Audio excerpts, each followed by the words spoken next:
Well, welcome and good morning. I'm Doug Schultz. I'm the city manager here with the city of Banning.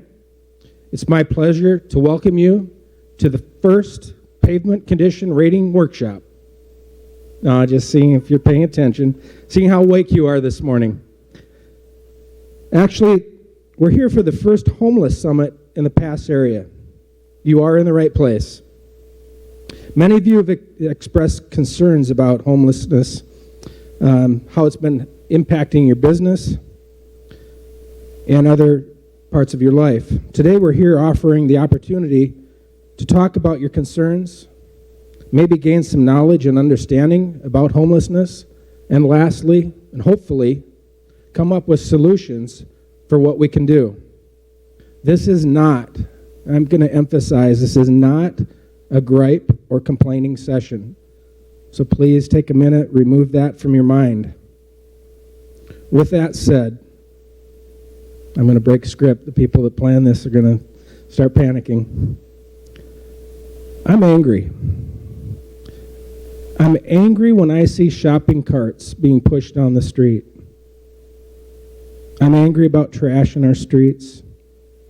I'm angry when I see someone sleeping in a public space, when I see needles, when I smell urine or feces in public places. I'm angry because we are the most industrious nation in this world. We're the wealthiest nation in this world, and this should not be happening in our country. We'll do our best to get you out of here on time. So let's get started by introducing our first speaker, Bishop Taylor. The Right Reverend John Harvey Taylor was elected bishop of the Episcopal Diocese of Los Angeles. He presides over Riverside, San Bernardino, Los Angeles, Ventura, and Santa Barbara counties, from Santa Maria to 29 Palms. He is a former chief of staff to former U.S. President Richard Nixon and served as the executive director of the Richard Nixon Library and Birthplace Foundation.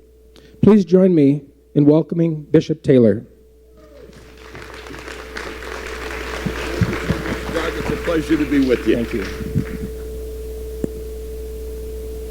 Well, the gracious city manager has set an important theme of timekeeping. When I looked at the agenda for today, it actually says John Taylor, invocation, 7:40 a.m. to 8:30 a.m., which is either a really, really long prayer. And as Dean Dunn knows, we have long prayers in us, don't we, Episcopalians? Or it's a normal-sized prayer with an explanation. So I'm going to choose the second option, and not an apology in advance, but a request for indulgence in advance, because this is a unifying civic event, not an explicitly religious event. And although I'm very grateful to the organizers for having invited me, a Christian priest and pastor, it's not a Christian event. But the prayer the Holy Spirit gave me at 4:30 this morning was a Christian prayer. So for those for whom the Christian walk is not their way, please hear between the lines in this prayer an invitation to you wherever you are in your journey of faith to make your way toward the unity of purpose, which is the foundation of this brilliantly organized homelessness summit. So my opening is the way that people like me smoke out the Lutherans, the Catholics, the Episcopalians, and the Methodists. And not everybody needs to participate in this call and response, but you know who you are if you hear it. The Lord be with you. That was about 35% of you. Gracious God, whose Son had nowhere to lay his head, bless and nurture those who are homeless or housing insecure among us today. Fill all creation with the spirit of welcome and understanding, and sweep away the stumbling blocks of unknowing and judgment, so that In whatever condition our neighbors may find themselves, we will be inspired to make a place. And may the work that is done at this homelessness summit today be a sign of your abundant heart. We pray through Jesus Christ our Lord. Amen. So, as the gracious manager said, I am the Episcopal Bishop of all Los Angeles, San Bernardino, Riverside, Ventura, Santa Barbara, and Orange counties. Actually, about half of Riverside. The other half of Riverside, the more easterly half of Riverside, is in a different diocese, the Diocese of San Diego. But we have the city of Riverside, and we have about 200 institutions in all, about 134 churches, about 40 Episcopal schools, and affiliated organizations. And we've been thinking a lot during the time I've been bishop about housing insecurity, because it's the number one presenting civic issue in Southern California, for the reasons that I'll try to flesh out a little bit more broadly even than the issue of homelessness itself. Because all of us have issues in one way or another: the availability of and the cost of housing. This is a unifying issue in which we all have a personal stake as well as a prophetic stake in finding ways to help others. And we all also probably have some particular personal anecdotes about homelessness and the homeless. I'm here together with the dean of all of the Episcopal parishes and missions in this part of our diocese, which is known as Deanery 7. His name is the very Reverend Bill Dunn, and he's a wonderful pastor, and he's on the road all the time from Hesperia to Moreno Valley to Needles. He logs a lot of miles, and I'd like to just ask him to take a bow and thank him for all he does. Gracious Bill. Woo! He is the vicar of St. Stephen's Church in beautiful Beaumont, California.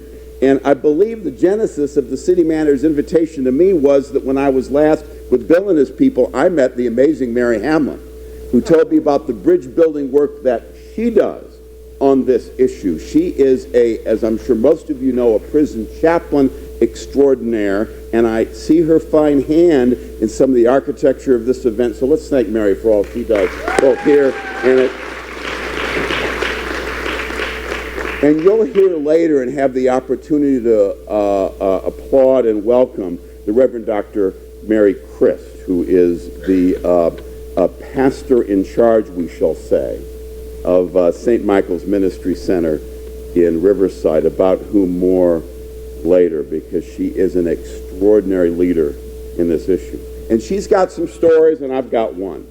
Because for about 12 and a half years, I had a church in Orange County in Rancho Santa Margarita called St. John. And there was a woman named Marjorie who lived on the street. And Marjorie, as some, not all, but as some people in this particular cohort do, Marjorie kind of worked the system. She knew the churches in our neighborhood that would help her when she asked. And she knew that every 6 to 8 months, I was good using the church's money in my discretionary account for a couple of nights in the courtyard by Marriott. So I'd come to work and I'd see Mary sitting on a bench outside my office. And right off the bat, that was a little bit of a difficulty, because St. John's had a school with 500 kids. And security at schools is important, and the homeless make school populations nervous. Maybe they shouldn't, but they do. Parents are entitled to know that their kids are safe from chaos and unexpected events. And so I had to actually say to Mary, I love you, but I'd really like you to only come after 4 o'clock. Because this is a school community. Mary was smart enough to know that that made sense, so generally she would show up about 4, and I knew that it was time for me to put her in the car, drive her over to the Courtyard by Marriott, and put her up for 2 nights. So she'd get the free breakfast downstairs, and she'd have some safety and some shelter from the cold. And I detected in Mary, first of all, some signs, although I'm a lay person, of mental illness. She was stubborn about maintaining her lifestyle. Now, I know I'm at risk of encouraging a prejudice here, but I invite you not to give in to that temptation. What Mary would do, because we tried time and again to get her into group situations, because there were a lot of organizations, including Catholic Worker, that would provide for the homeless almost indefinitely if they would keep house rules.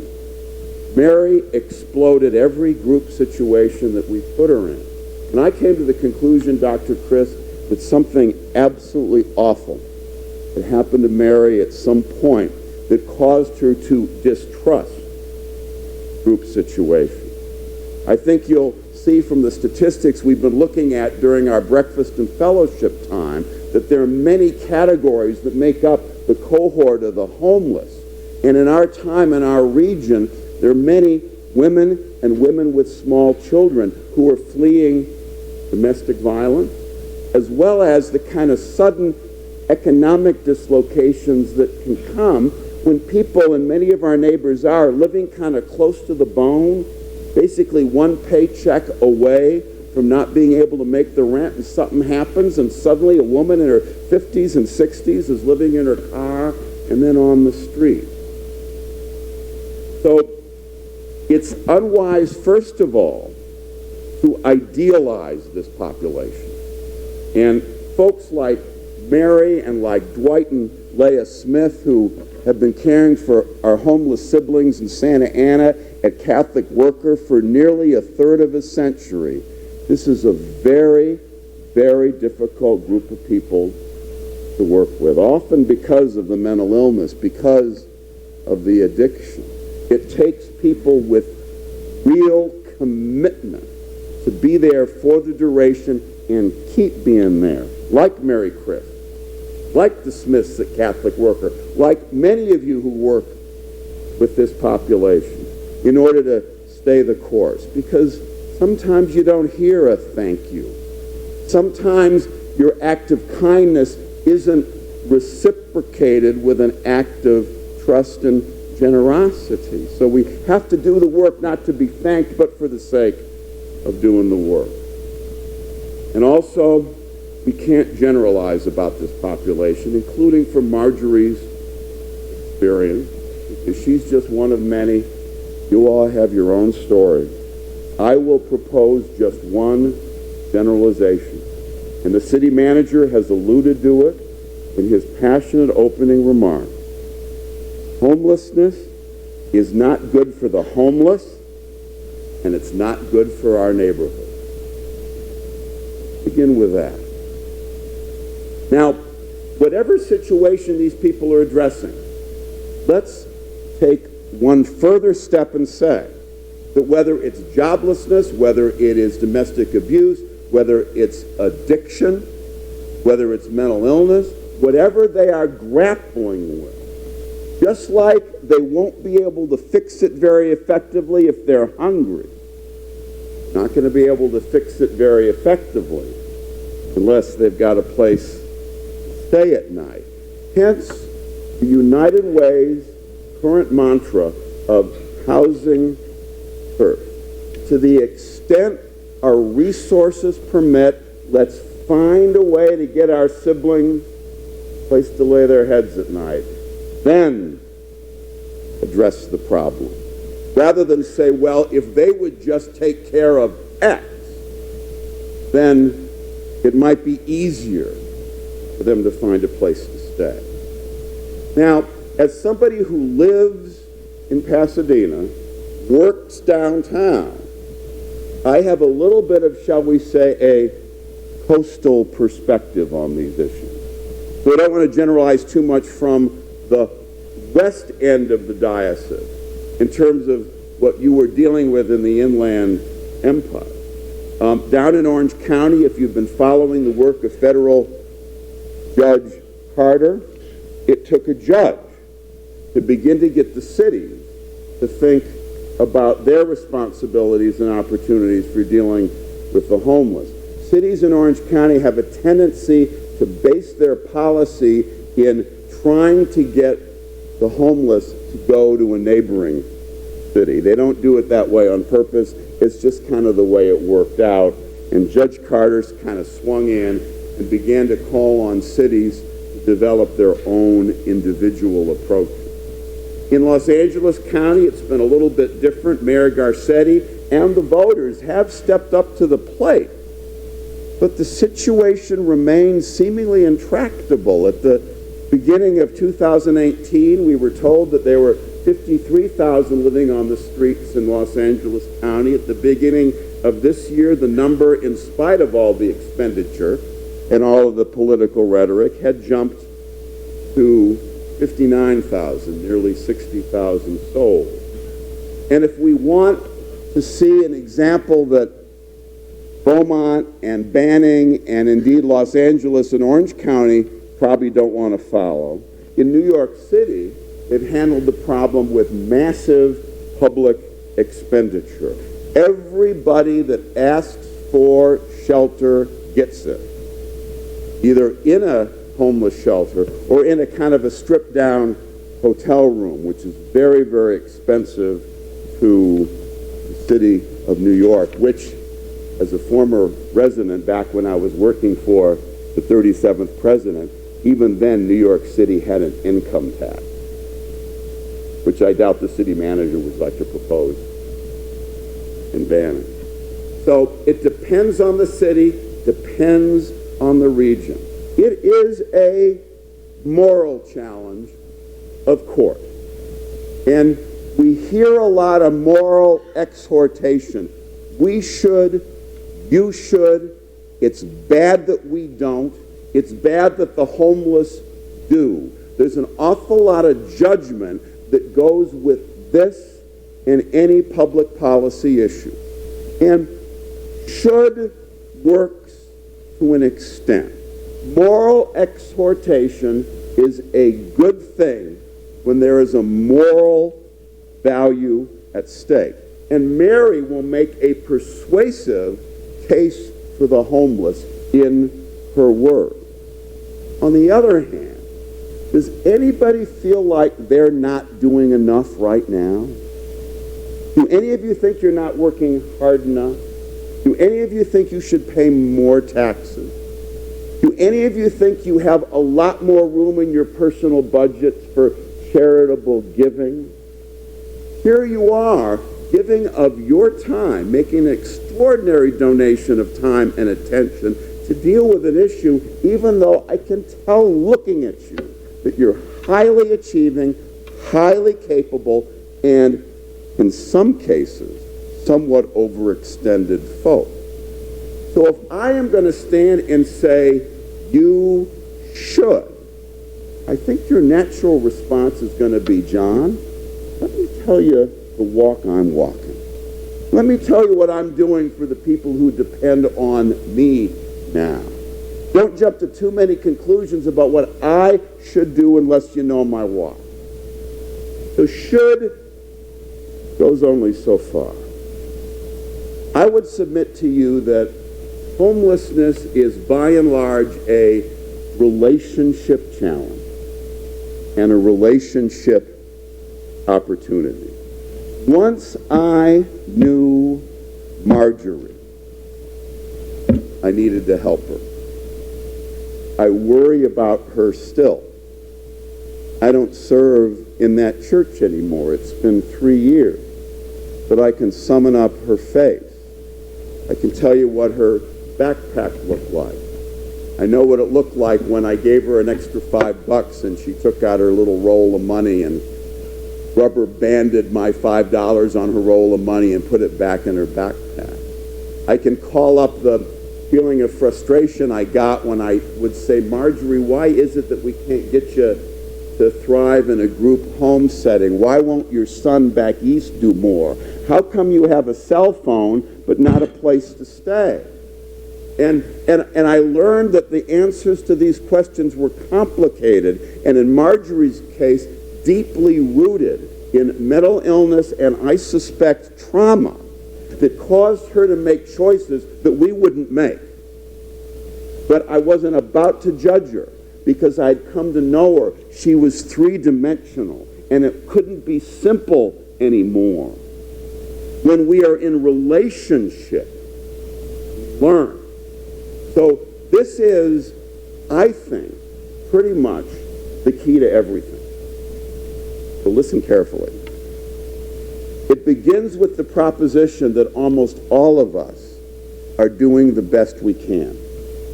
And it's also a matter of faith for me to say that human beings were fashioned by their Creator with an almost infinite capacity to love. And that the reason we have been formed is in order to love and in order to care for the people who depend on us and expressing our love that way.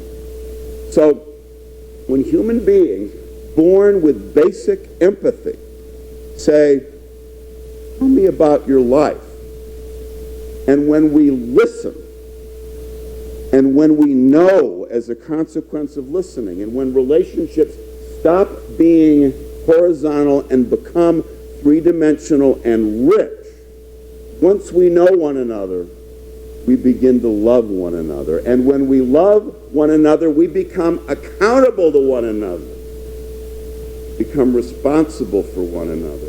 It is inevitable. And you see it talking about the homelessness issue. You can be walking down the street with an 8-year-old, and you see someone who's homeless, and because you already gave $1 to the woman a block before, you don't have $1 left, you begin to walk by, what does the 8-year-old say? Can't we help that woman? Well, I'd like to thank Bishop Taylor, and as a token of our appreciation for his very insightful words, I'd like to present you with this certificate. Thank you very much. I appreciate that. Thank you. So many of the resources are made available to homeless in our community. What I'm planning to do now is take a few minutes to discuss at your table the resources we currently have to meet the needs of homeless. If you have a resource that is not shown on the list that's on your table, please fill out the form that we have on the tables. If for the resources that are listed that are no longer being provided, we ask that you cross them out. We'll collect at the end of the day and send them to each of you, send the list, completed list, via email. Please be sure to add each one that you may know of that is not listed. I also ask for a volunteer at each table to be the scribe for your table, to write any notes that you would like to share. You're not required to report out, so if you're not comfortable public speaking and you've been asked to be the scribe, don't worry about it. We're not going to ask you to report out. All the notes will be shared via email, so please feel free to write as many as you would like that pertain to the resources that we currently offer in our community. So we're going to take 30 minutes to have this table talk discussion now.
So it's time to introduce Dr. Mary Christ, who's recently been appointed the Indigenous Theological Education Coordinator for the Episcopal Church and a member of the presiding bishop's staff.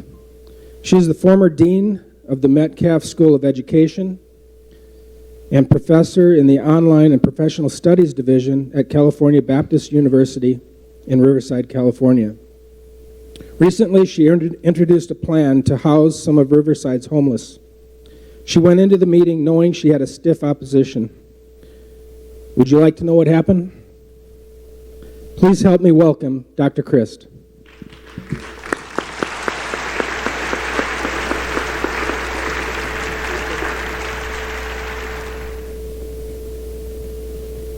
Since the revision of our timing, I'm going to talk a little faster, and I made some talking points here that I won't forget.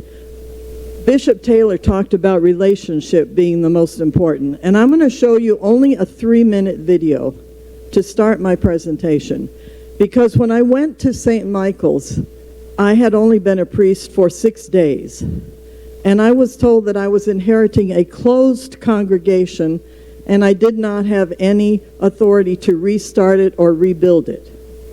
I was to convert a closed congregation into an outreach ministry center, specifically to serve people on the edge, homeless, mentally ill, street, park, everyone who tends to fall through the cracks. Most of us are in churches where we do the best we can, but what I found is that people rarely actually are in relationship with the homeless community. So I want to show you what that looks like, because through a dream, I was told to invite people into the church, have a formal dinner with white tablecloths and candles, and find out what the homeless people needed from us. And being a fan of liberation theology, that worked well for me. I've been an advocate for 30 years of people with special needs. My doctoral degree is in special education. And in special ed, we never talk about people as if they're numbers or disabilities. We bring the people in to find out what their needs are. And that's what I did here. So 35 people showed up at the church for the dinner. And at the end of the dinner, a gentleman stood up and he said, "I have something to say." And I said, "Great." I said, "Could you tell me after this hour and a half together, tell me the thing that you think we could do that would change your life the most, all of you here?" He said, "Ma'am, if you could just give us a place where we could have coffee together and not get run off, that would change our lives more than you can imagine." And that's where we started. We're 7.5 years later. We worked 4.5 years on the proposal that went to the city council, working with 2 outstanding partners, Mercy House and Community Development Partners, CDP, who have been doing this work for many, many years. Our culminating thing is a 50-apartment, 2-story building that will be built on the grounds of the church, God willing, and the approval of the city council. We're 50% of the way through the process now. They approved with a standing ovation our proposal and awarded us $2 million in GAP funding back in May. GAP funding will be paid back. That's the money you need to get started. We have architectural plans that will go to the city council, to the planning commission in November. If those are approved, and when those are approved, then we go to the city council in February for entitlement of the project. All told, it's an $18 million project. Now, it will house 50 to 70 people will come off the streets with this project. I need you to know my operating budget for St. Michael's Church is $87,000 a year. We are not wealthy. We have no congregation. All of the money that supports our operating budget comes from donations and rental of the property. I gave up my big, beautiful church I rent it to 2 other congregations. I rent the parish hall. We have funerals in the church, help with working with somebody from San Bernardino. And being willing as a priest to get my own ego out of it and focus on the people who really needed the help means that $42,000 a year comes in from rental of that property. I did Easter services at George's Hamburger Drive-In 2 years ago, and 53 people showed up to take Holy Communion. You'll see a picture of it in the 3-minute clip I'm going to show you now. If you look closely, I doubt seriously in this 3-minute clip if you will be able to tell, in most cases, who is homeless and who is a professor at La Sierra or Cal Baptist or UCR, because they all volunteer. I have people from the National Honor Society at Sherman Indian High School who volunteer, because I volunteered there since 1992. On my mother's side, we're Blackfeet Indians from Montana. The Blackfeet paid for my bachelor's degree. So there's a lot of giving back and legacy in my way of being in the world. But the number one thing is get in relationship with the people. And the number 2 thing is get your ego out of it. You have to do that or it won't work. Let me show you the 3 minutes and we'll talk a little bit more, not too much longer.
If you could hold that right there. Back up. Are you able to back up one frame? There we go. This is the site plan for the building. We have a 3-acre property. I meant to tell you that I don't receive any money from the diocese for this. I'm not saying this to pat myself on the back. I'm saying it to show you what is possible if you really give it over to the people and if you really capture the imagination, I believe, of the Creator. This building will be set back 30 feet from the property line, so the people behind us we won't be able to see into their backyards. Working with the neighbors has been critical. This would never, ever have happened without the support of Mayor Rusty Bailey. I must tell you that. He has worked long and hard to get the faith-based institutions in Riverside united in behalf of the homeless. The Grove Church collected enough to build 4 houses. They collected $1 million in one weekend and built 4 houses on their property. We don't have that kind of income because my congregation has no money. And I have no salary, just so you know. Again, I have good salary from other places. I'm not destitute. But I'm telling you, these things are miracles that are possible. Some of the things that get in the way are the following. I could sleep 100 people on pews inside my church, but code enforcement doesn't allow it. I collected 15 code violations in Riverside for housing people in the Christian Ed room until the big fire in Oakland, and then the code enforcement people came over and said, Mary, we can't look the other way anymore. We know you're doing a good thing, but I had to find places for 6 people within 1 week. The thing is this, you have to really want to do this. You have to see these people as your brothers and sisters. I say my brothers and sisters in Christ. I became a Christian after shopping almost every denomination, every church and path in the world. But, you know, I just couldn't get past Jesus being a real revolutionary about the message of love. That's not restricted to the Christian church. The Buddhists love people. The Muslims love people. I built a house in Mexico with a tripartite group of Jewish people, Muslim people, and Christian people. And you know what? Our kids played together all day long, and we didn't really care about the label because what united us was love. I can't help it. I'm a 60s kid. I can't help it. Love really works. It really, really allows you to do miraculous things. I preached at a church about 6 months ago, not my own, since I have church, by the way. I do everything every other priest does. I just do it on Thursday night in the parish hall. And then on Sundays, I go around and preach in other people's places. This man and his wife were at the end of the line. He identified himself as a retired Marine, and he stuffed a little wad of paper in my hand when I thought he was just going to shake it and say, nice sermon, sister, like they often do. He said to me, my wife and I are 80 years old, and we've been saving this money for over a year for a church that actually works with homeless people. And I want you to have it because the church I attend does not do that. You take it and do whatever you want with it.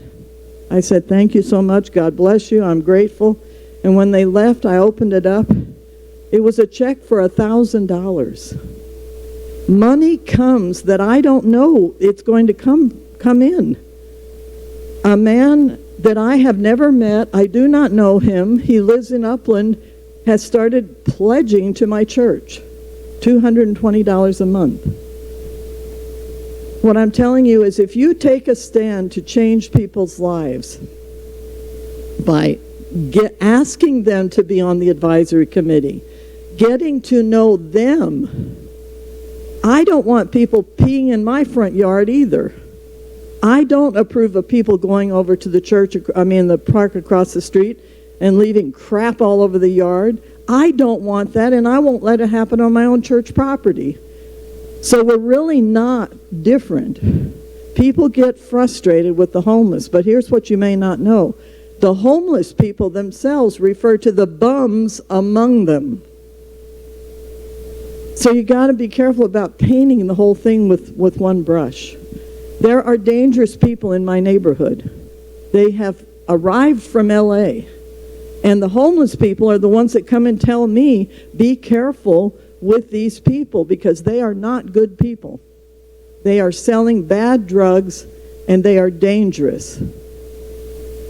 So you see, when the city councilman first came to my church to ask me to shut the feeding program down, he was very upset, and so was I, because somebody had gone over and desecrated the playground across the street.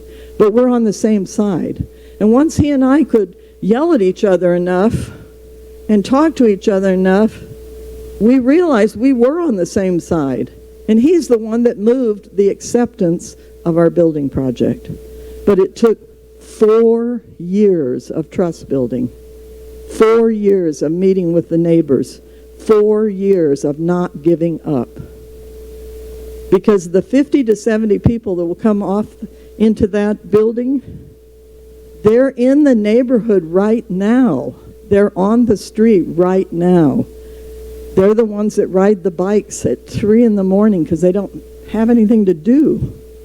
So, you know what? All those staff people you saw, and I think I'm just about out of my time, all the staff that you saw working in the kitchen, every single one has a food handler's license. The church pays $35 for them to get it. They have to pass an exam. 90% of the people came to us homeless and addicted.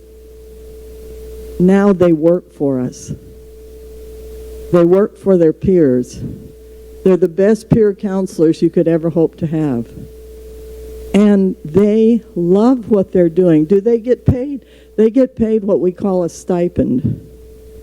We don't even come close to being able to pay minimum wage, but when people give me money, and they do, then I take that and put it into the stipend pot, and at the end of every 2 weeks, we add up the hours that each person worked, and we divide up the money proportionally. So if somebody worked 100 hours, and we have $100, they're going to get, and somebody else only worked 10 hours, well, the guy with the most hours is going to get the biggest proportion of what we have to give away. A big salary would be $25 a day. They're not working for the money. They're working to rebuild themselves as people. They have purpose now. They don't have to sit in the park and get high. They can come across the street to St. Michael's and pick up a hoe and go work in the garden. They can wash their hands. They have to be healthy. We have to check health. But they get their food handlers. They can work in the kitchen. They can stock the pantry. Where does food come from? A place called Inland Vineyard Harvest. They are a consortium of evangelical churches in the Corona area, and they go all over Riverside, and they provide the transportation for food that is going to be thrown out by a grocery store. They have volunteers that go and pick up the food and bring it to St. Michael's. Food comes from Pizza Hut, Sprouts, Pavilions. It comes from KFC and on and on. University of California at Riverside Cafeteria, California School for the Deaf. Food is out there, and we don't pay for any of it. It all comes because people realized that we really cared about these folks, and we were really going to try to make a difference. Not for them, but with them. Not for them, but with them. That is the key. It is relationship. You have to work with the homeless to really gain insight into the complexity. I'm going to say one thing, and then I got to get off. Go on the internet and look in Austin, Texas. There is a place called Community First! It's about 28 acres outside the city, so they don't have code enforcement violations. They have multiple neighborhoods, like they have an RV neighborhood, they have a travel trailer neighborhood, they have a tent neighborhood. People can go there and live in harmony and have a place. It's one of the most creative communities I have seen. So look up Community First outside of Austin, Texas, and you'll see another phenomenal model of what is possible when you work with the people. Thank you very much.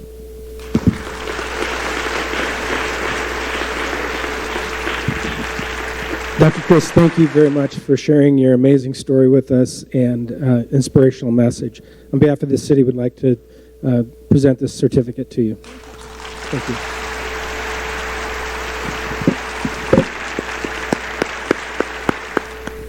So you've talked about the resources we have to offer in the community. Now at your table, please take a few minutes to talk about what gaps we have in those resources that we offer. What do the homeless need? But there's no resource for them. Who is responsible to provide them? We ask that someone at your table please take notes again as you discuss what resources we need to close the gap for the homeless. You will have a few minutes to discuss, roughly 30 minutes again.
Okay. So if you're like me, you've noticed that there are many gaps in resources. And you may wonder, how are we ever going to move someone out of homelessness to become a productive member of society? How did someone become homeless? What challenges did they face? What challenges do they continue to face? We have the pleasure of having a panel discussion of the challenges faced and overcome by some homeless people. They're accompanied by B.J. Staveness.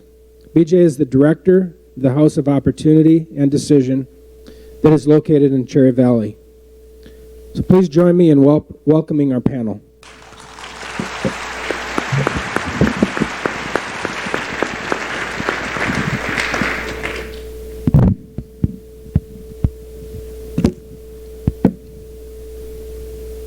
So yeah, my name is BJ. It's an honor to be here. So first I'm going to share a little bit about what we do, who I am, and how it got started. It's House of Decision and House of Opportunity, women's home, men's home, Cherry Valley. Started it 22 years ago, and we have about 9 acres, 8, 9, 10 buildings. And over the course of those 22 years, we've housed about 4,000, maybe 5,000 people. The average person stays maybe 6 months to a year. We don't keep records because we don't worry about records. So, yeah, this is how it got started. My wife and I moved from Glendora to the Pass area, bought a place in Banning, started a restaurant. 1985. And my goal was always to be somehow involved in helping people, but the restaurant was supposed to be a financial way to get to that way. And so after 10 years, the restaurant did well. And so 85, you go to about 96, we sold it. God put it on my heart, quit feeding people's stomachs, start feeding their souls. And I go, okay, great. So the restaurant's cranking. Sold it, kind of retired. So I'm 38, and I don't know what to do. Well, while I had the restaurant, a man came in, and he goes, BJ, you ought to be helping the women around here. He goes, he was helping men. He was housing men and doing a little bit for homeless men. And I go, no, Sammy, no. I almost jumped over the counter and wanted to tear his face off because I wasn't about that. And he said, you got an apartment at your house. You should be doing a women's home up there in Cherry Valley. I go, no, I'm not going to go there. Okay, so we sold the restaurant. And now I got nothing to do. And I go to the mayor of Beaumont, Jan Legia, and I said, Jan, what's like the biggest problem here in Beaumont? She goes, well, it's the women. We got women that are in a bad way. Maybe they're homeless, or maybe they have a battered. The hospitals are having a tough time. The schools are having a tough time. We got evictions going on. We got the police with the issue. So, BJ, it's women. So I jetted out the door. I did not want to talk about that. And I had no desire to be a part of that. And then God kind of softened my heart. And we actually had a lady come to our house and live in one of our apartments. And she was like one of the worst drug addicts in Cabazon and lived in the Wash with her 2 kids.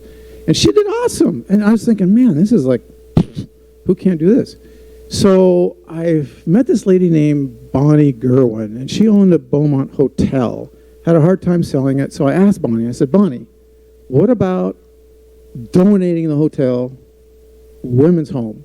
She had issues in her family. She went through on her own. She felt the need. So we did that. Took a little bit, but she donated the building. And we turned it into a women's home. 31 rooms, 26 bathrooms. So I jumped into that. I told my wife, you know what? Let's just go down there for 2 weeks, and we'll get it started. We'll get somebody to watch over it, overseer, and I'll get out. So that never happened. We went down there, but it was 8 years. So we started a women's home, a faith-based program, women and children, 50, 60 people all the time. And I thought I was ready for it. I had degrees. I have degrees in business. I have degrees in masters and education counseling. And I thought it was going to be like easy breezy, stinking genius. And I got played all the time. I got used and abused. It was not good. And I was way over my head. And I thought, my gosh, this is brutal. When a counselor has somebody come in their office, or a pastor, or whoever they are, 45 minutes, all the hot tips you can give them, and then they go home, and then they come back a week later, 45 minutes, and they say, oh, thank you for all that wonderful grace, blah, blah, blah, blah. And it's all, they're just talking crazy right there, okay? Because when you live with somebody, you know how they really are doing. And I lived there in the house of decision for 8 years. You can't just talk and think you're all that, because you know what they're going to do next, and you see what happens next. All my answers were just like, I was lost. So I had to learn the hard way, and it took me a long time. And I had a lot of help. I had people that would come alongside. And so for many, many years, I learned how to encourage people, how to help them grow in their lives. And our main focus is this. We are about changing character far more than changing their living status. I mean, roofs are important, food's important, everything is important. Education is important, career is important, finances are important, court issues are important, DMV is important, everything is important, and we focus on all that. But the first thing we do, and the most important thing we do, is we deal with their character. Because if you don't get that squared away, then it's going to come back and bite you. No matter how much you do for a person, if they got issues in their lives, that's going to come back and get them and destroy their life again if you help them in every other way. So we focus on what God wants us to do with our lives and building our character and being loving. And so the first thing is that I have to be loving. I have to be the person who's willing to love and be concerned and be caring and do for somebody with no return address attached. In other words, I have to show them God's character first. I have found that I can give them all the hot tips ever, and if I don't care about them, they don't have the hope. They do not believe in themselves. They've been so beat down, tore up, fail, told so, used and abused, that they will not get up and get it handled unless somebody's going to come alongside them and say, let's do this together. I'm with you, and I don't care how much pushback, I'm with you. So that's hard. That's not about money now. You can have millions of dollars and not have that. So that kind of love has to be a God love. You have to have that implanted from a source not of your own. And that's what we require. That's what we have to have in ourselves, and that's what we expect of others. And so we grow there. And in that love, you grow to be honest. You grow to be self-controlled. You grow to not to be emotion-driven, impulse-driven. You grow to be patient with people and forgiving. A lot of it has to do with forgiveness. So once they grow in that new life and what God wants them to be, they're able to handle typically what brought them into their homelessness. And even if they didn't have that, say they're mostly a victim and not any part of it, not willful much at all, everybody has weaknesses and everybody has strengths. So we're after growing in our weaknesses and in our strengths, but we're after what God can do through us and to us to help other people in their weaknesses. So that's what we do. That's our focus. And we approach every aspect of a person's life. So again, we have these buildings in Cherry Valley, on Cherry Valley Boulevard. We have 9 acres, about 150 trees, 8-10 buildings, and we house 40, 50, 60 people all the time. So the common question I get is, well, how do you support the place? Well, this is it. When we started, it was just for women and children, and a lot of them are battered. And so they're going back to that man because he can support them.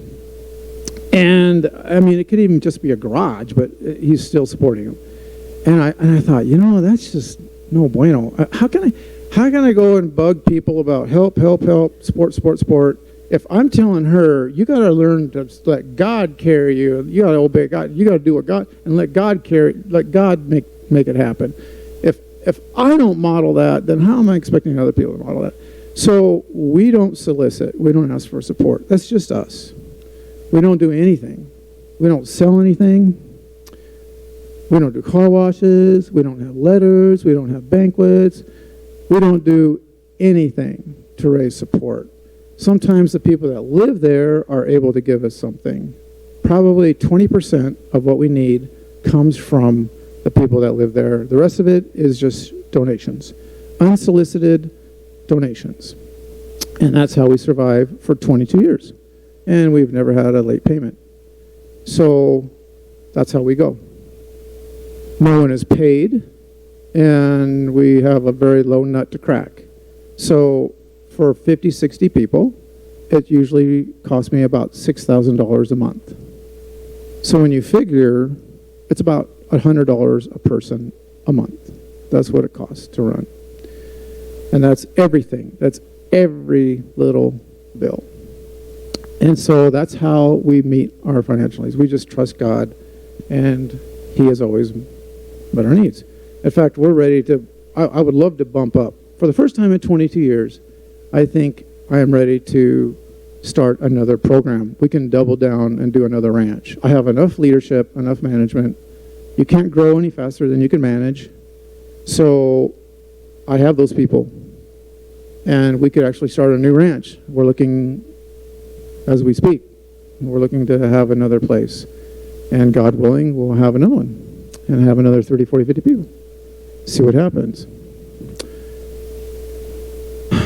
So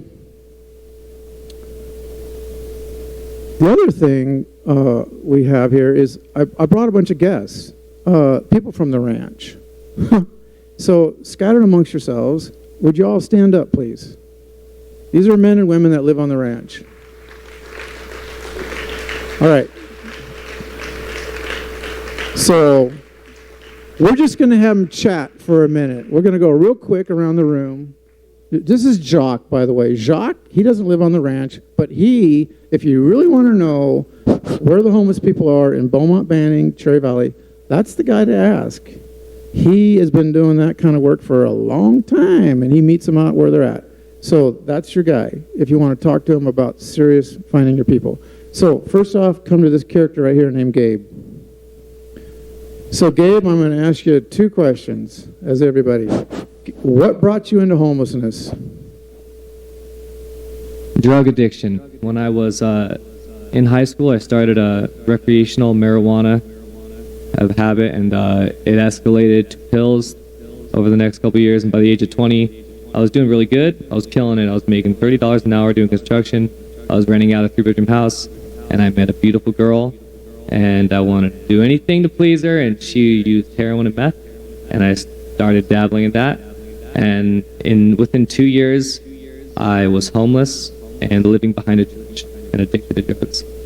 You were living behind what? A church. A church. Yes. Yeah. Okay, so then what is bringing you out of homelessness? Well, for the 3 months I lived behind that church, a woman in her late 80s named Fran developed a friendship with me. And she started telling me about Jesus. And something changed in my heart. And so I called upon the Lord. And within the week, I was in a program. And so over the last 16 months, I've been in 4 different programs run and funded by faithful Christian men and women. And so that's what's bringing me out. Amen. All right. All right. Give your microphone to Jane. So this is Jane. Jane, what brought you into homelessness? Domestic violence.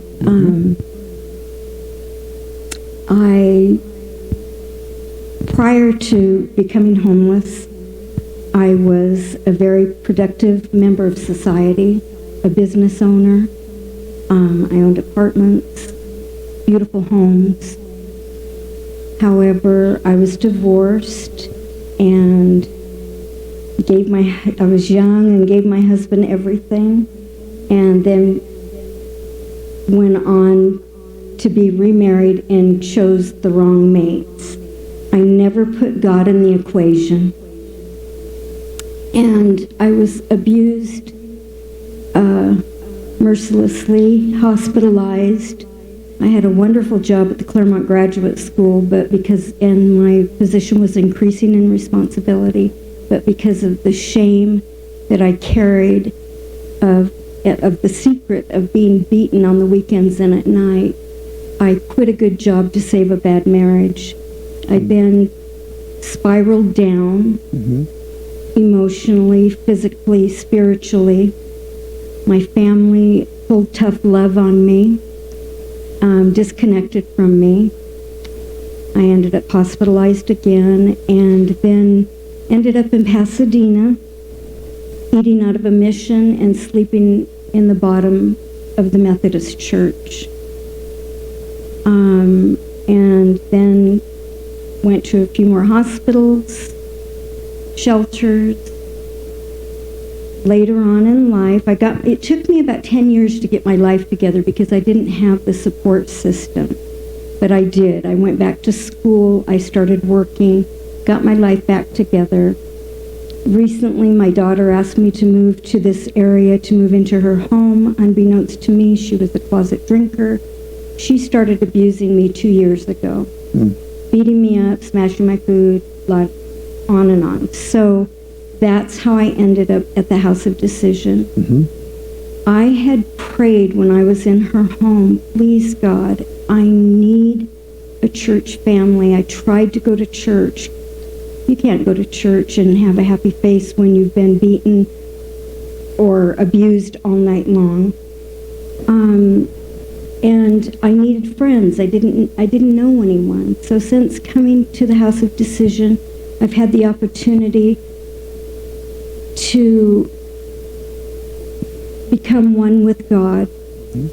I've established friendships. I've learned a lot about the Bible. I've been able to evaluate my life, set healthy boundaries, work on my finances. I'm now looking for a home to buy. And hopefully, I've worked for United Way in the past. I've done a lot of charitable work. I would love to start volunteering in the community again. So that's what my plan is. All right. Thank you, Jane. Go back. Okay. All right, Wendy, Run with the question of what led me to homelessness. what brought you into homelessness? Domestic violence, an abusive relationship for 4 years. And I would say past conviction, because once I left the relationship, there is no homes for felons. So I have struggled for the last 3 years in and out of shelters, in and out of temporary housing with my 3 kids until I found this program in Tennessee. And I was blessed with a church that believed in me enough that they funded my family to move out here for the House of Decision. And since being here, I have definitely worked on my character in a lot of good ways. It takes tearing someone completely away from themselves and completely down of what they thought they had going for them to realize that they did indeed need to work on their relationship with God.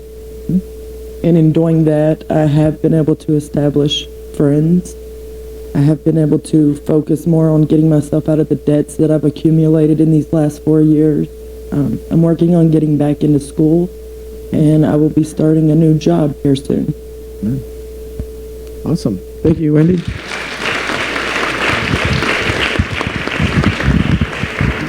All right, Daniel. What led me to homelessness? I got hit by a drunk driver the night I proposed to my ex-wife. An hour after proposing, I got hit by a drunk driver. Got on Vicodin that night. Just 3 months later, into Percocet, and then over time, 5 years after that, as my doctor took me off all the medication at once and started doing heroin. And then to work 2 jobs, I had to start doing meth to be able to actually get to work on time and take care of my son. And it's just, and I just got to a point where I was lowering my self-worth by stealing things from stores to be able to provide for my habit and hurting my family by going through this addiction. So I felt like, why would I get myself clean when I'm not worth even staying alive? And it kept on spiraling down for a while. And what's helping me now is being at the House of Opportunity, which is the one side. Just you and other people that are there, Joe, handling me as an individual, not just handling us all the same, looking at what's really going on in my heart, helped me face the things that have been going on in my life for 32 years, and to help me face those things alongside me to figure out what's the real issue in my heart. I'm not just another homeless person or someone that is just a drug addict. You're helping me figure out individually what's going on with me and helping me out of those situations. So, All right. Thank you, Daniel. This is okay. So this is a celebrity here for Beaumont Banning. This gentleman's name is Carl, and he's actually the only guy invited to come from the ranch at first. I thought Carl's going to come because he's got history right here. Talk to us, Carl. My name is Carl Hamilton. I'm from Chicago, Illinois. I was born and raised, and the reason why I came to California is for a female. And I've been homeless for 6 months, living on the streets of Banning, sleeping at the bus stop every single night, going to Starbucks, and Starbucks is my family. I met a couple officers there, and they welcomed me home. And Banning is my home, though, and I've been homeless since then. Since I came to House of Opportunity, they changed my life. That's my family, BJ. I thank you. I thank Joe. I thank everybody for sticking right there by my side, because my family put me down, and I got separated from my wife and stuff, and she went on living her own life with my 3 kids and stuff. So that's it. All right, bro. Thank you. Lisa? Hi, I'm Lisa. I've been at the House of Decision for, will be 3 years in January, so almost 3 years. What led me to homelessness is pretty much I got in a car accident, my knee was shattered. Same kind of story. I got on Marco. Doctor wasn't giving me enough. My body got addicted or tolerant to it. So I thought that I can outsmart people and send my records through different doctors you used to be able to get in different states. So I was able to get like 4 or 5 narco prescriptions every month from different states, never got flagged. FedEx was my drug dealer. And then they put a lot of higher, they zone narco in a class C2 drug rather than the C3. It got a lot harder to get. So I was forced to try to get on the street, which made me use all my money. Lost my house and thought, oh, that's okay. I'll go in the shelter, you know, no big deal. And I was forced to give up the fact that I couldn't buy it on the street. It was too expensive. So I had to get on a county methadone program to deal with the opiate addiction. And then the shelters wouldn't allow you to be there on methadone because they drug tested you. And I had 2 kids, one with a medical issue who was about 6 and Aiden was 5. And so it was me and my 2 kids. And when people see a homeless person on the street with a dog, sometimes they'll feel sympathy and they'll give them $5 or whatnot or buy them food. People see a woman on the street with a 5 and a 4-year-old, they're calling cops. They're calling CPS. They don't feel sorry anymore. I mean, I was told on a daily basis, you know, what a piece of junk I was and how sorry people felt for my kids. And so I had to hide it. At the threat of, police officers told me, if we see you again, we're taking your kids, which caused a whole bunch of mistrust and anger and hurt with my kids, you know, because they were scared. Got to the point where I was arrested for child endangerment, went to jail, got off all of the drugs, or got off the methadone, but I was at the point where I had no hope. Society told me I was a failure. My kids told me I was a failure. I was a failure. I could see that. And I lost my kids, went to jail, got out, and very soon after I came to House of Decision, I discovered hope again. I discovered I'm the same person I was back then. I'm in school now. I'm going to be graduating with my bachelor's degree. It was very soon. I have a car now.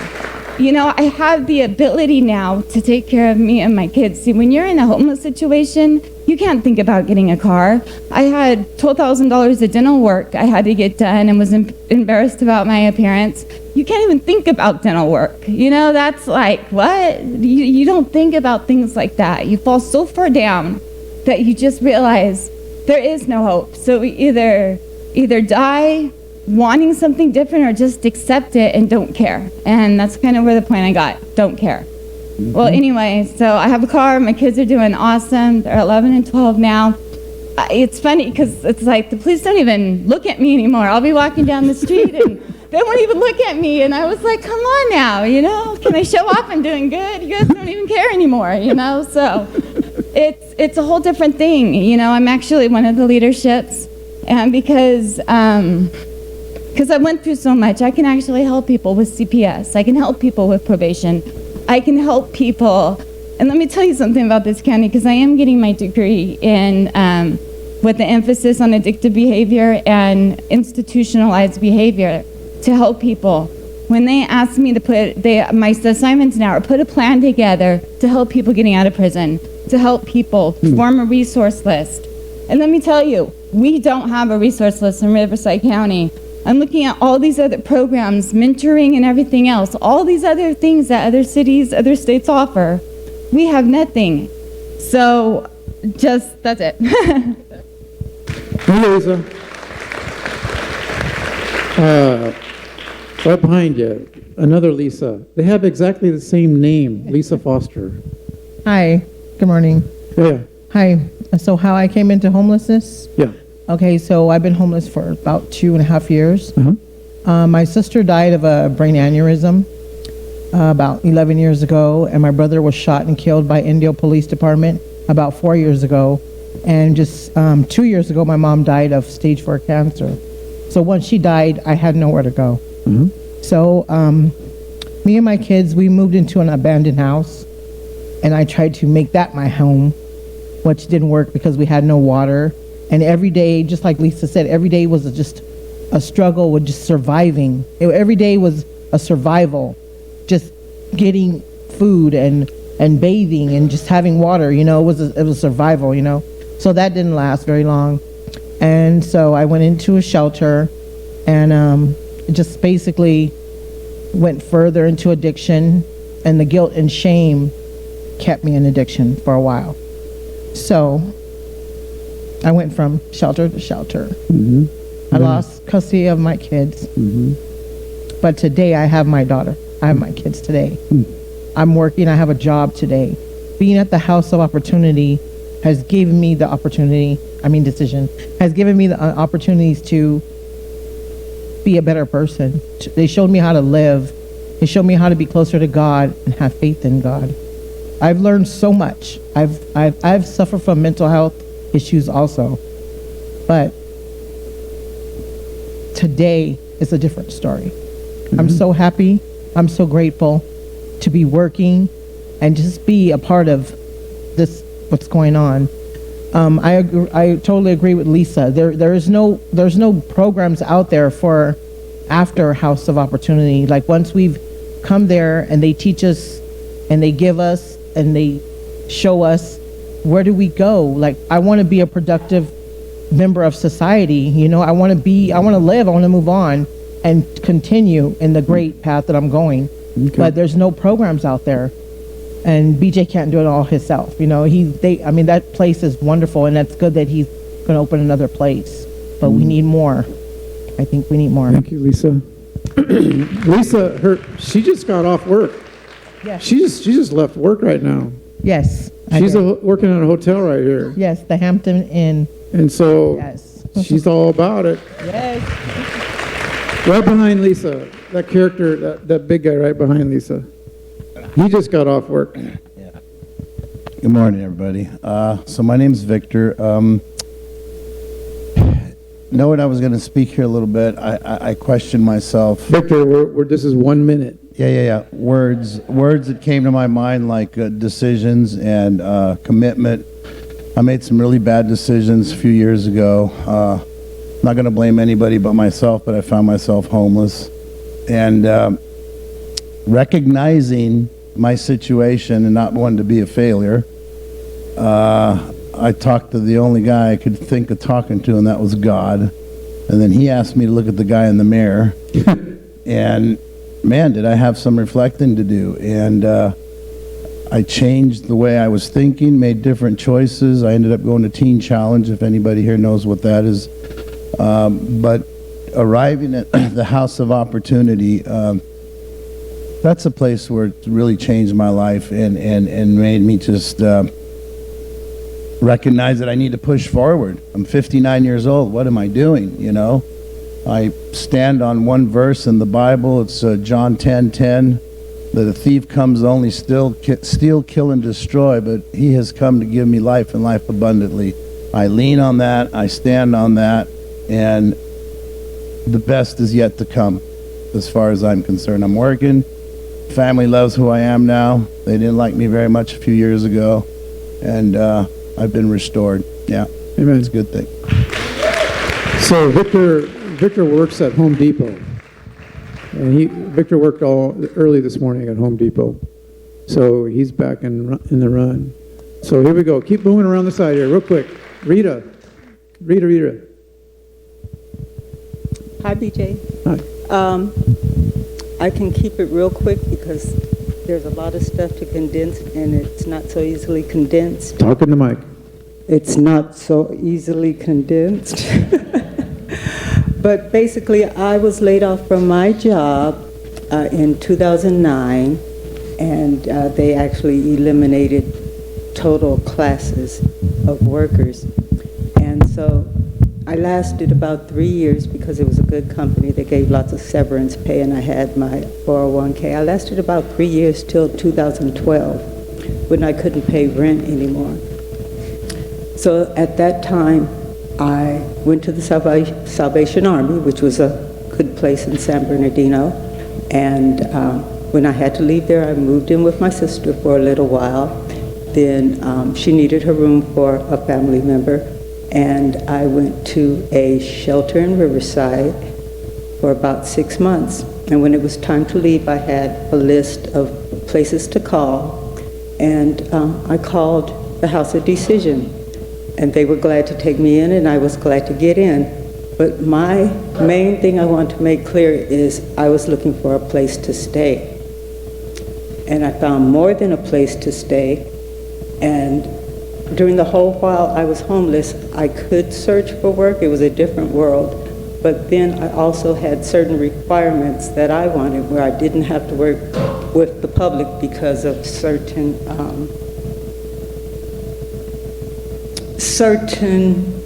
fears of being offended, you might say.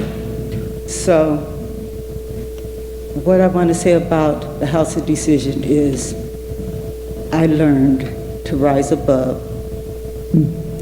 And it's a challenge, but you learn to know that there's someone who's with you if you just remember he's there. And I'm very glad to have been here. Thank you. Thank you. One up here. James? Big James. Okay, so what led me to homelessness? Actually, I was in and out of jail.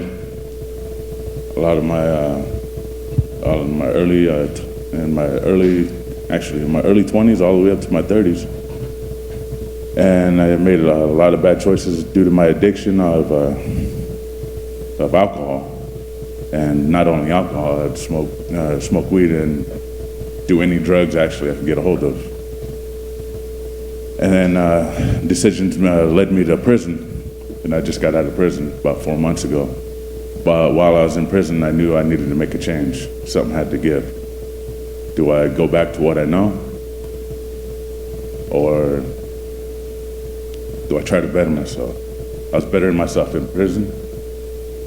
I was going to college for just general business because I didn't really know what to do.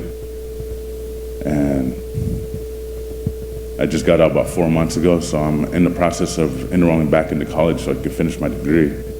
And looking for work. And the House of Opportunity came up. And I talked to Joe when I was in prison because one of the overseers, he came to the prison I was at and told me about the House of Opportunity and was talking to me about it, and I told him I need a new way of thinking. And so we kept in contact, and I got out early. I got about 6 months early because the propositions that happened.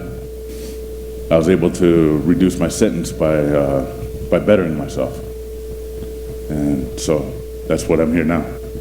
And then, how are you getting out of homelessness?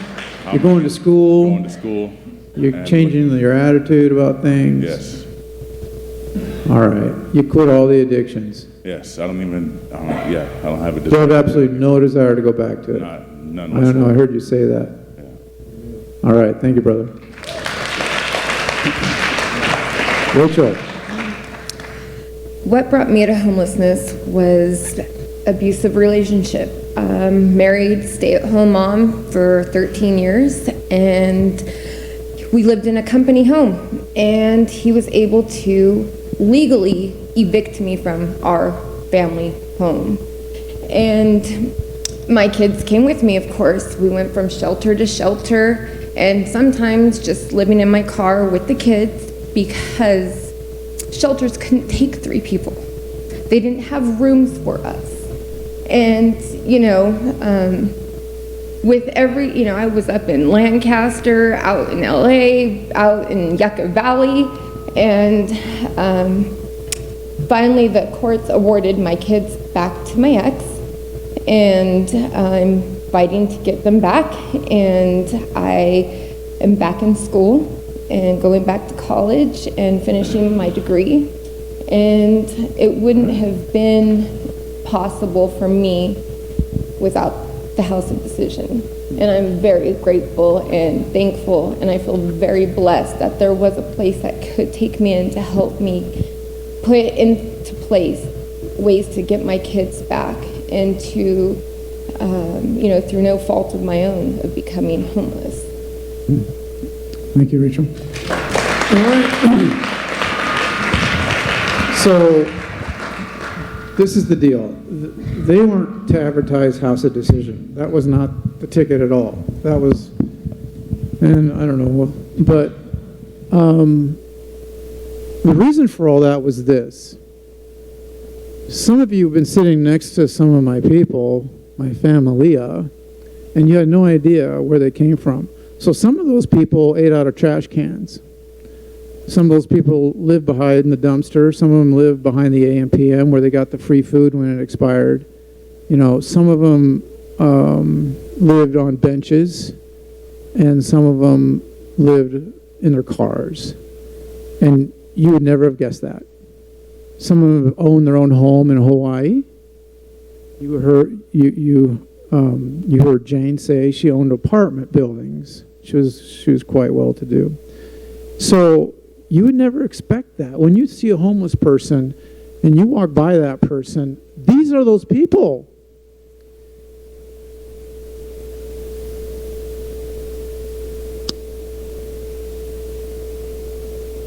You're sitting next to some of them. They were once there in the car, hiding out, trying not to get caught. So my point is this, is that given opportunity and given the desire, people will change. If somebody has the love for them, if someone's willing to spend something, and it's not about money, you got to get your mind off of that nonsense. It's about whether or not you're willing to spend some love, care about somebody more than your bad self. You got to get over that, and you have to be willing to go that distance, or else you're cooked. We call it loving with no return address attached. If you can do that, to love does not seek its own. If you're willing to go there, then people will change. You give them hope and opportunity. So that was the point of having my people peppered amongst yourselves. And I got 20, 30 more. And there's a whole bunch more that have graduated, blessed out. And they're out and about and they're working and they're going to college and they're doing their thing. So they're not here. So I just want you to know that. When the next time you see a person, maybe that's the same person like the person that sat next to you today. And to take an interest in them. See if there is a way to minister in their lives, if possible. And if God puts it on your heart to get involved in this kind of a thing, I am happy to come alongside you. Or if you want to come alongside us, I'm happy for you to come alongside us. If we're kindred-hearted, I'm all about it. And so that's how I perceive people dealing with homelessness. So I'm about all of it. And I'm encouraged by, Jacques, the guy that was on the microphone here, and Steve, the guy on the microphone. They minister homeless people with food, just handing out sandwiches and water and this and that. And there's another group that does showers. I'm all about it. Any which way you want to do it, that's all good. If you want to house them, it's a commitment, okay? And it gets to be pretty costly on how much you're going to spend some love. So if that's the direction you're headed, we'll hang out and talk. I'll be here for a minute. Or you can look us up. We're houseofdecision.com, and you can get a hold of us that way. I got some brochures in a brown box back there. So you're welcome to grab a few. In that brown box is also a book that we often go through. If you want to grab a book, they're free. Well, they're 15 minutes. If you're willing to do that, then it's free. So there's brochures and books in that box, and you're welcome to them. And people often ask me what my success rate is. I have no idea, because my success rate really isn't about what you're thinking, like how well do they do, how many people. I don't know what my success rate is in that regard. I know what my success rate is, and my success rate is based on whether or not I'm caring about other people and whether or not I'm doing all that I can to help them, really, truly doing my part.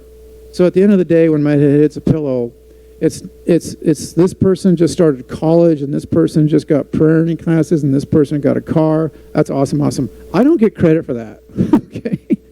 And this person went sideways, and this person committed suicide. That never happened on the campus, but one of our guys did not long ago that wants to live there. He was an armored truck driver. He had his own, all that. He had a heart problem. He lost his job. Slept next to the hospital in Riverside, Kaiser, under a pepper tree, the whole living on the down low. And the hospital calls me and says, we got a guy, comes up. He does awesome. He does wonderful. But then about 4 years after he left the ranch, I don't know, something happened. I don't take credit for that. I don't take blame for that, because I cannot make people make decisions. I can only present them with opportunity to make decisions. So my success rate is, am I doing all God's called me to do? And so is yours.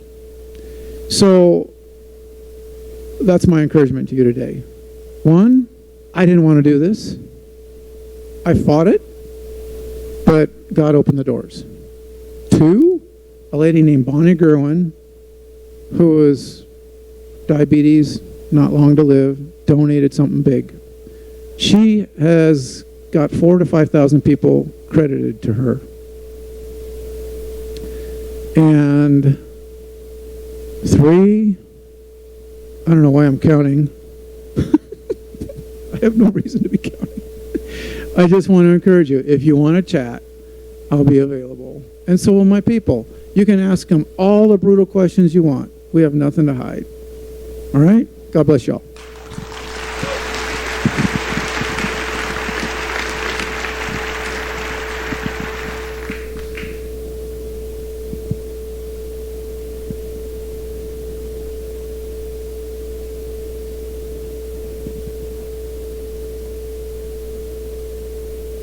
So let us thank, can't really call it a panel, but those who are sprinkled among us, and BJ for their comments and sharing their stories with us.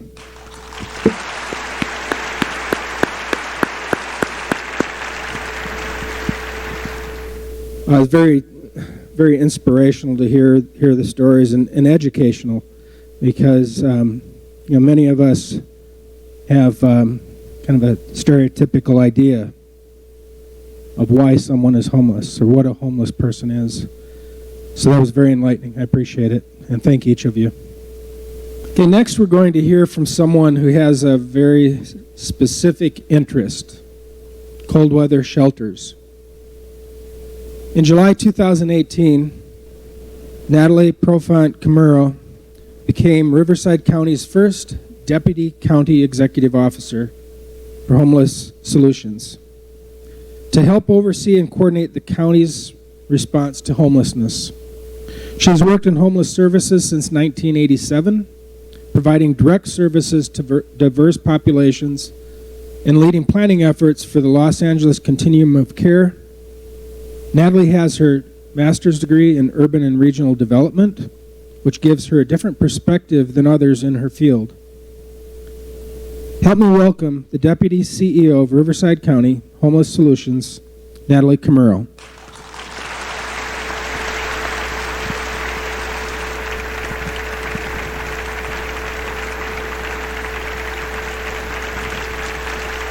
Well, good morning. I must say I am so indebted to the speakers that led this morning, because they really framed this I think, in the right kind of way. And particularly to the people who just spoke before we had our break, thank you for sharing your stories. Your stories are what's so important for us to understand if we're going to be having a truly effective response to homelessness in Riverside County. So I was making a lot of notes. And then I'm going to talk about government stuff, which is kind of not as fun and interesting. But I'm going to transition into this a little bit and tell you a little bit about my background so you'll understand that when I'm in some public meetings and I don't behave like a government official should sometimes, this is why. So I initially got into homeless services in 1987. I worked at Homeless Healthcare Los Angeles back when homelessness was just starting to become very noticeable in downtown Los Angeles. I learned a lot from them and how they reached out to people living on the streets and providing a medical model of support for people who didn't have access to either primary or specialty health care.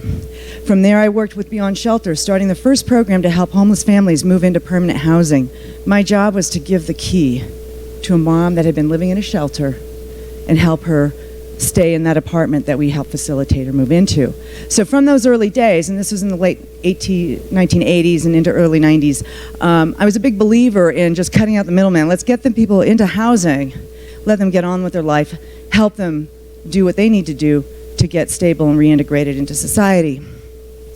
I took a 10-year break working for the Los Angeles Homeless Services Authority, where I was responsible for policy and planning. And so among those things I did was run the homeless count for the county of Los Angeles. That year we estimated 80,000 people were homeless in Los Angeles County. The following count, they counted fewer people and took credit for it, that they did a really good job, but they didn't mention they changed the method. So methodology does matter. I'm going to talk about the homeless count in a little bit. But for the last 11 years, I had the privilege of running an organization called Essentia, which was the largest, or the lead continuum of care agency for Glendale, the city just tucked inside of Los Angeles. Not too much, kind of comparable, I think, to Riverside, if you will. How many of you are familiar with the continuum of care? Because now I'm going to start getting into the wonky language. Okay, we know what the continuum of care is, but a lot of you don't. So let me just tell you what that refers to. The continuum of care is the array of services and housing available to people who are homeless to help them move from homelessness into permanent housing. The early idea behind the continuum of care wasn't that it was sequential, that you had to start at outreach and go to a shelter and then go to transitional housing and then you'll be good enough to get back into an apartment. That wasn't the idea. The idea was that everybody's going to need something a little different.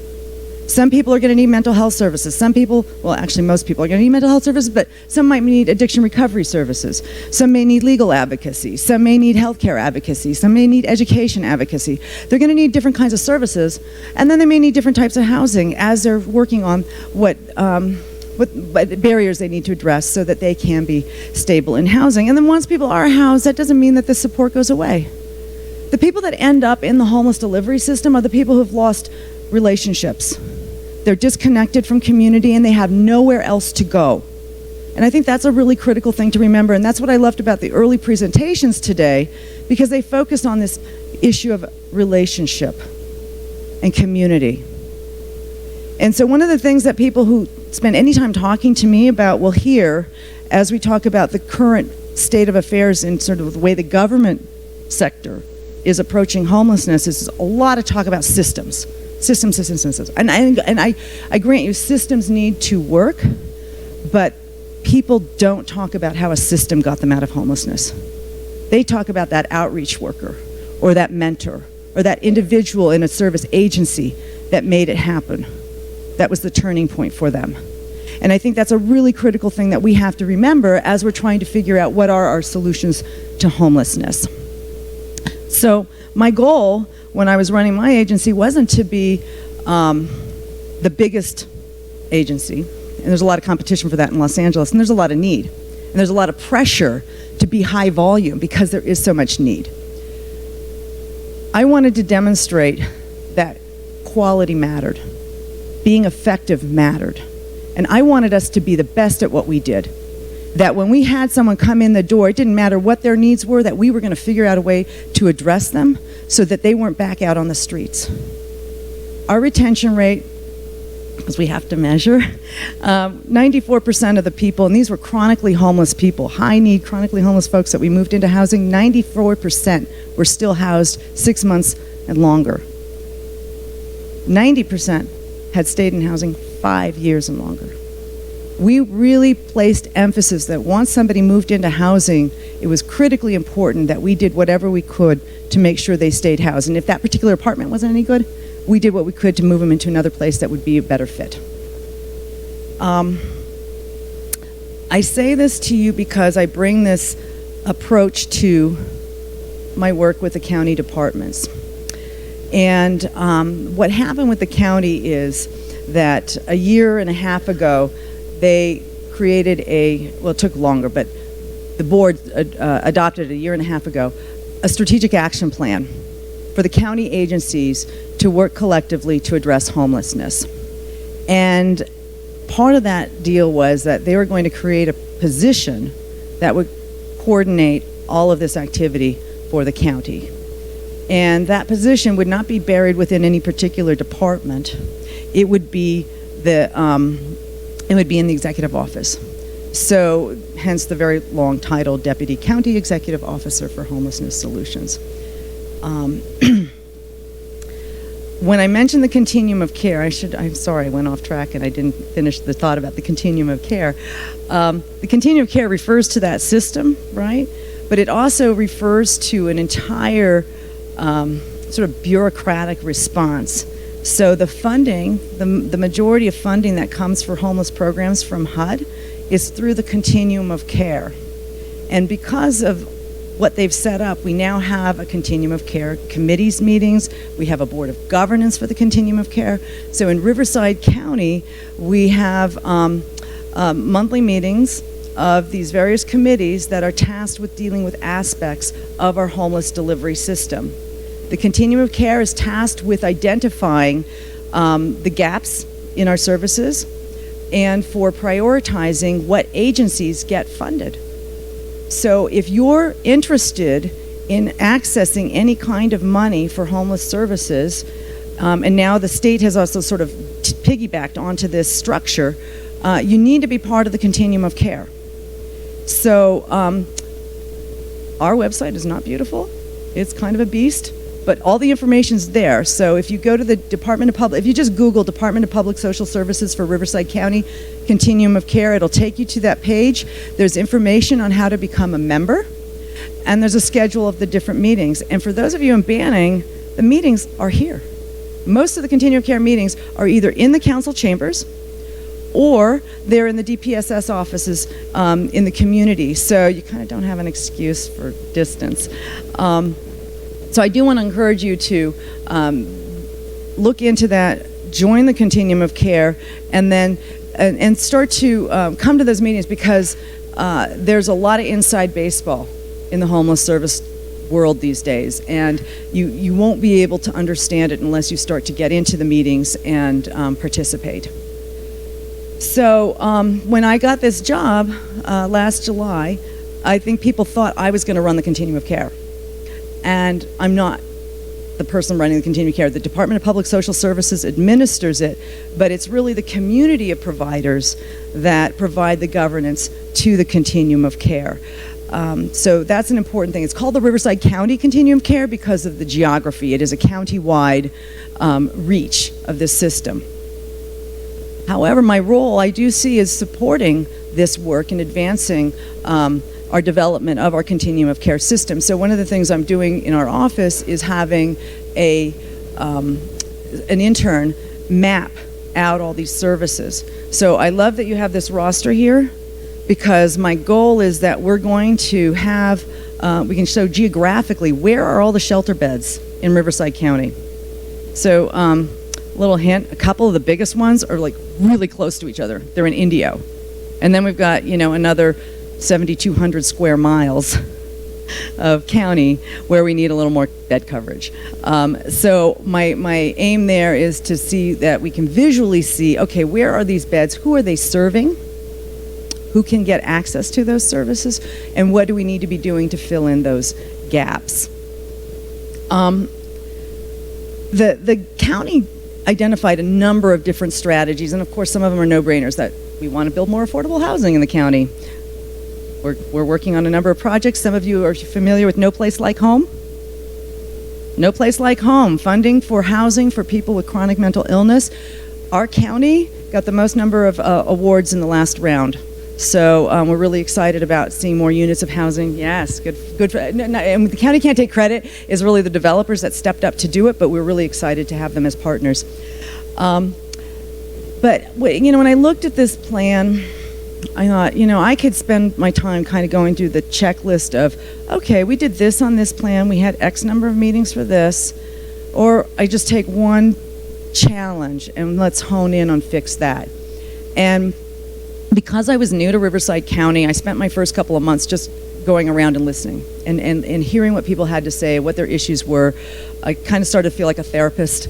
There's amazing stories to hear out there. But what was really clear to me is the challenge of homeless encampments was affecting a lot of different people. Our board offices were getting phone calls from residents complaining about homeless encampments. Our flood control channel people were sort of overwhelmed and facing increasing pressure over water quality. Our parks rangers similarly feeling, like, hey, I didn't sign up to do this. I wanted to be a ranger. And then our behavioral health teams are doing the best they can, but they weren't really coordinated.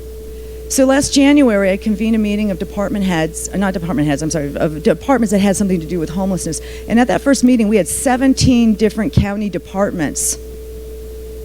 17 county departments have something to do with homeless encampments. And actually, it's up to 20 because I forgot public defender and I forgot county council. No, I forgot the district attorney. But we had like animal services and veteran services. We have public health and behavioral health. I can go through the list, but you get the idea. So what we wanted to do is figure out a coordinated mechanism for addressing these encampments, and then also figuring out a way to do this response so we weren't moving people from one place to another. So a classic example is in Lake Elsinore. Lake Elsinore would do an encampment enforcement, and then the people would just go over here, and they're in Lakeland Village. And then we do an enforcement in Lakeland Village, and they'd move over to Lake Elsinore. And it's the same sheriffs working with this population. So it got to be kind of frustrating. It's like we're not closing the loop here. And the folks aren't getting help. And the neighborhoods are feeling besieged. So we need to figure out a different response. And so what I wanted to do is share with you, I have some slides to illustrate something that we're working on as a piece of this. So part of it is building the relationships and breaking down the silos between the departments. And so those meetings are part of that working together. But the other part is how do we leverage technology to make this work? How many of you did the homeless count? Oh, you got to sign up for the homeless count. It's really cool. We use an app. We have a phone app. It's awesome. And that technology that we use for that app to count is the same technology that we can use to track where homeless people are and to track where those homeless encampments are. So we began a process, next slide please. We began a process of sort of identifying how we might make that work. Now this is Whole Lake. This is actually from when I went to do the homeless count. I was assigned to Whole Lake, which is in the city of Riverside near Van Buren and Arlington. And at that time, there's an estimated 40 to 80 people estimated, but that was not what's counted in our point in time count. That's another problem for another day. But this is an area that had been inhabited for years and years and years. But then the population there just sort of seemed to explode, and then the issues got to be so dramatic that ABC did a 11 o'clock news series on the problems at Whole Lake. So the city of Riverside said, well, we got to clear this out. Now, for those of you who don't know about homeless encampment responses in these kinds of areas, often will require a biologist report to make sure that they're not encroaching on endangered species. And in this instance, Whole Lake, we were told we wouldn't be able to get in there until late August to do the actual clearance of the property, which gave us a lot of lead time to do outreach. So for 7 weeks, Riverside County behavioral health outreach workers, housing authority outreach workers, probation outreach workers, went out with City of Riverside outreach workers, Path of Life. I think the VA may have been out there, going out repeatedly offering services and saying, hey, you're going to have to move out of here. They're going to be clearing this out in the summer, and you're going to have to go one day or another, so we'll offer you some services here. So we did that Tuesdays and Thursdays for 7 weeks. In the middle, kind of close to the clearance time in July, we convened a resource fair. And I'll have that slide. I left my notes down there, but I'll have a slide about that later. But what we did in tracking and testing out for this effort, and what we've done, what we're still practicing and playing around with, is being able to see on a map so we can coordinate what's happening with these sites. So if you go to the next slide, what we're able to do is we have 3 different apps. One is for crisis. So if you remember when it rained a lot, we were worried about people getting swept away in the river. We wanted to go out and find out who was going to stay, who's going to be notified, who's going to stay, and who's going to leave. And it occurred to me when we did this, we didn't have an app, but we went out and did notifications and sort of manually took notes. I could tell them, oh, we went out. We had 9 different teams went out and gave notifications, and they talked to all these different people, and they said, well, how many are staying? And I didn't have an answer. So I said, okay, we're going to make an app for that. So we have a crisis app that will just go out and say, I've notified this person that the rain forecast is not good. You need to get up to higher ground and out of the area. And will you leave? And if they say yes, we can say that many number of people left. And if they say no, I'm staying, we have a note of that. And then we can map it. Now, in this is a different map for a different app, which is just what's happening at this encampment site. So if you look over on the left here, and I know it's kind of tiny font for you, but the blue dots on the map are an indication and scaled by the size of the encampment. And then for each dot, we find out, well, what did you see there? How many people did you see? Is it an urgent in terms of somebody needing like 911 support? Are there children there? We always want to make sure if there's kids there, we want to get out there immediately. Are there aggressive animals? What do we need to be prepared for? And then they can also attach a picture to what they see at the site. Next slide, please. And so this is showing the scale.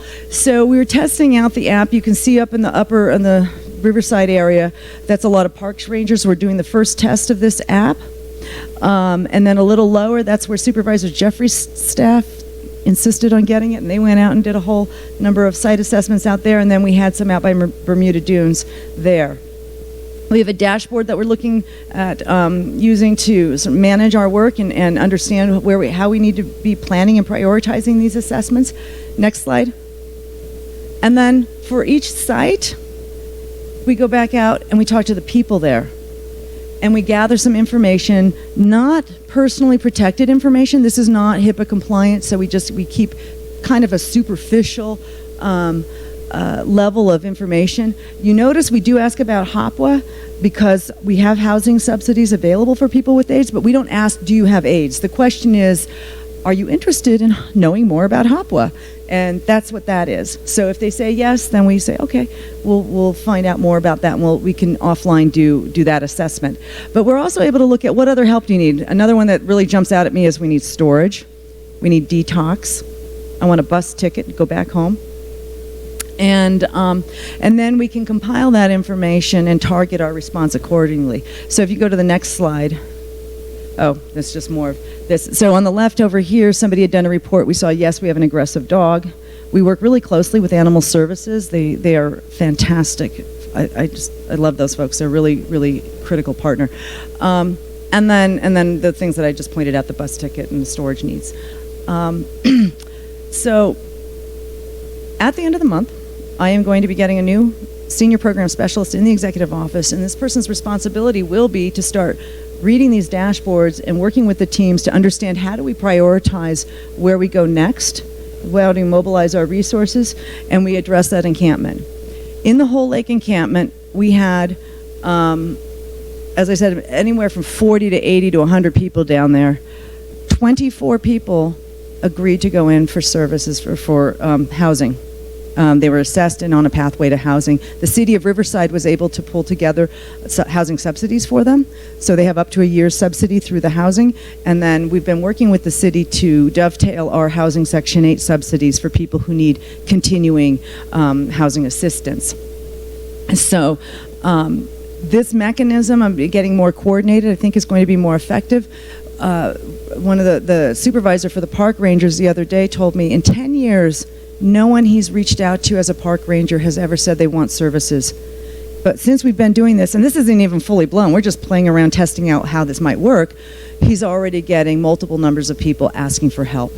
So he thinks things are changing out there, and I'm excited about that because, as Deborah may mention later, we don't have the kind of leverage tools that we did have a few years ago, like, sort of diversion into drug treatment or so forth. We don't have that anymore. So anyway, next slide.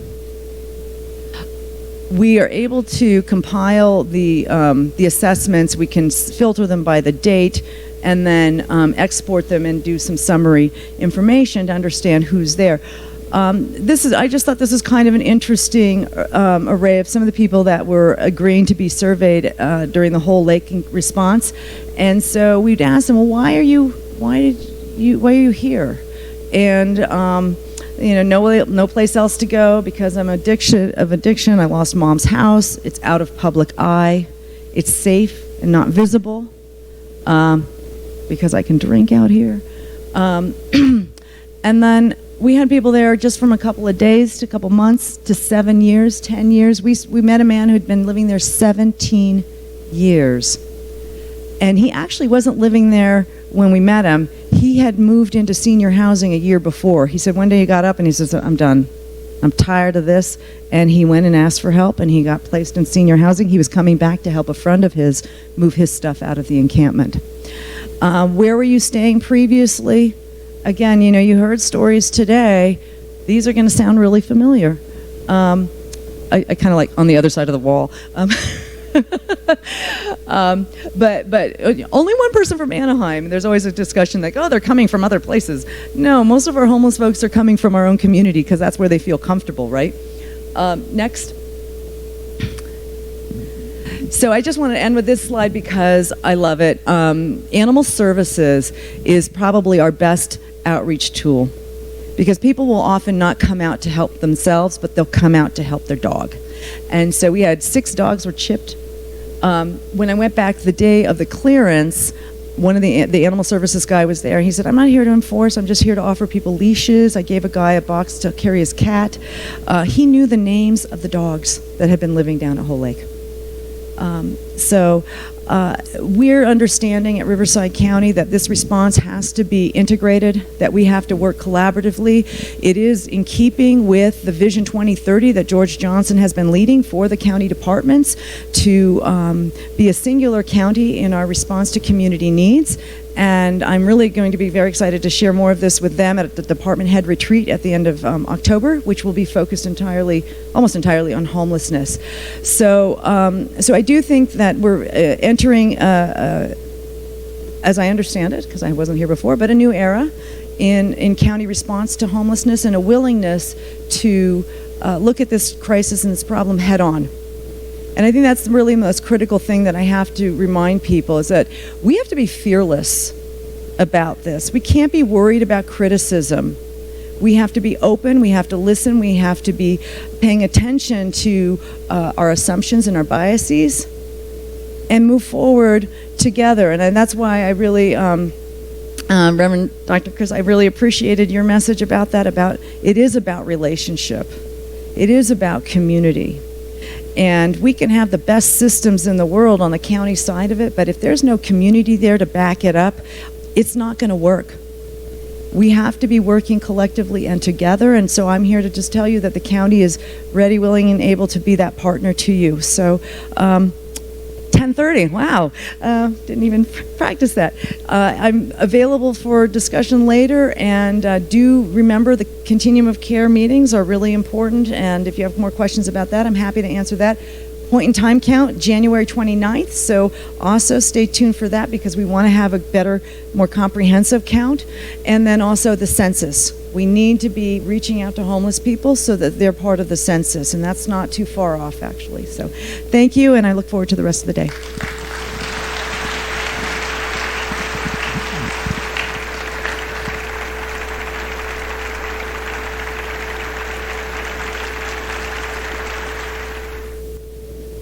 It's my pleasure to introduce our next speaker. Our next speaker is our own county supervisor, Jeff Hewitt. He was born in Southern California and went to school at Cal State San Bernardino, graduating with a degree in biology. While in college, Jeff started his own contracting company by creating new applications for existing technology, and then applied what he learned to pool construction. Since 1985, he has navigated his small business into the success we see today. A prior planning commissioner, city council person, and mayor of Calamasa, he won his office in a hotly contested campaign in 2018. We welcome Supervisor Jeff Hewitt.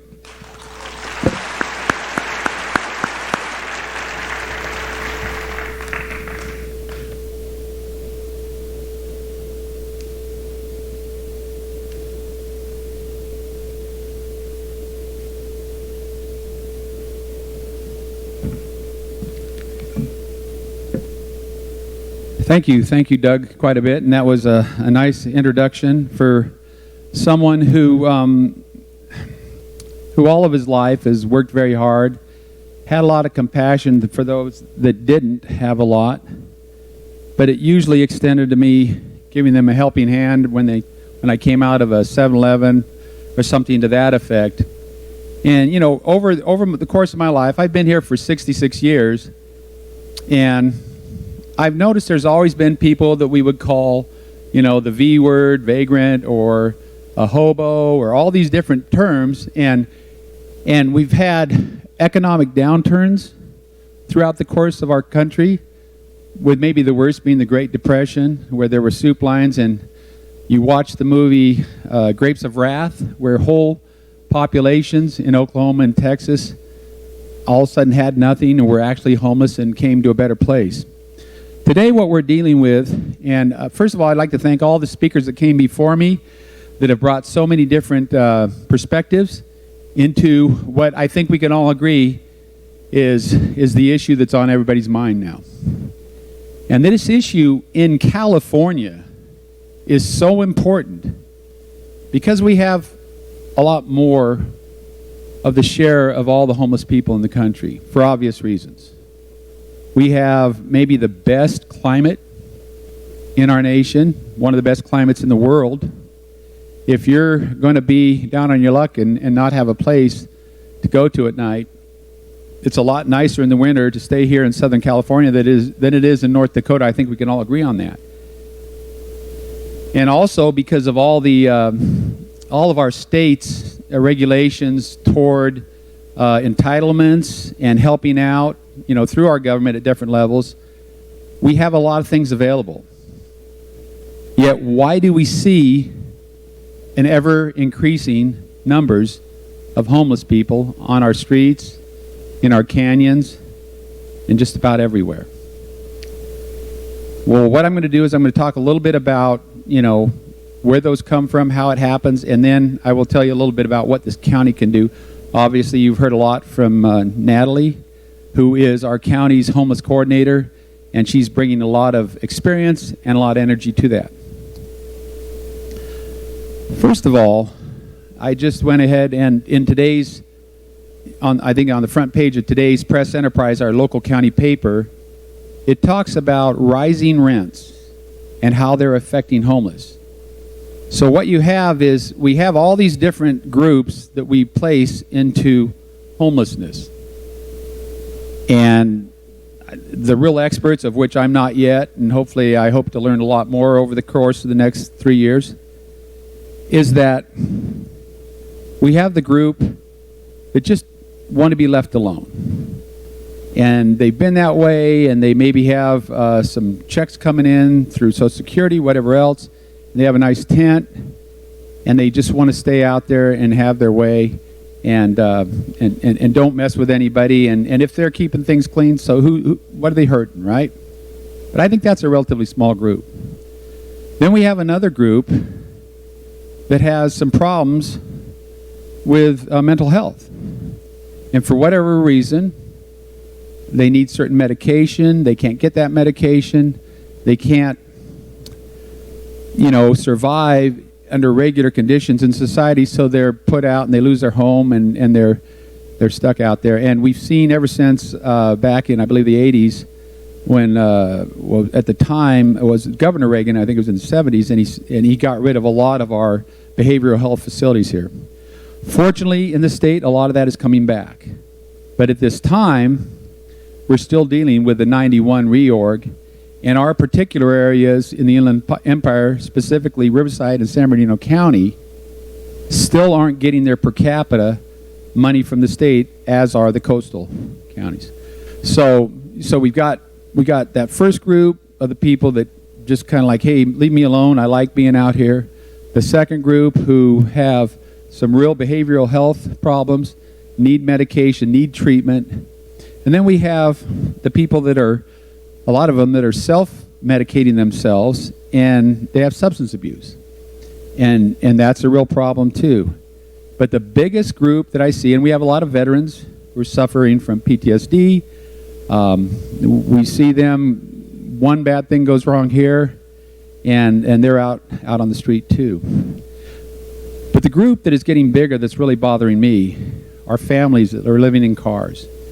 And, sometimes these are families that even have maybe 2 minimum wage jobs, or a job that's less than minimum wage and they only make it off of tips or whatever. And so they may have a few kids in the car. And these are the ones, too, that they want to get out of that situation. And that's the group that that should be the low-hanging fruit for us. I was up recently at a couple conventions in Las Vegas. And I was going out to eat with some other county supervisors from around the country. It was the NACO, National Association for Counties. So there's all these county commissioners and supervisors from all over the nation. And we were eating at a place downtown Las Vegas, and a gentleman came up. We called maybe a panhandler or whatever. He goes, here. He says, and he wanted to, can I go ahead and clean your windshield? And we were going to take an Uber, so that didn't make sense. And I looked at him, and, everybody's different, but I pulled out, I think I had a $5 bill, and everybody else was walking away from him. They didn't want to deal with him. And I said, here you go. Here's a $5 bill that I got. If that helps you tonight, God bless you. And, I'm not, but I didn't put any strings attached or anything else. And he says, go on YouTube right now and look up Living and Loving in the Tunnels of Las Vegas. He says, I'm Terry, I'm in that video.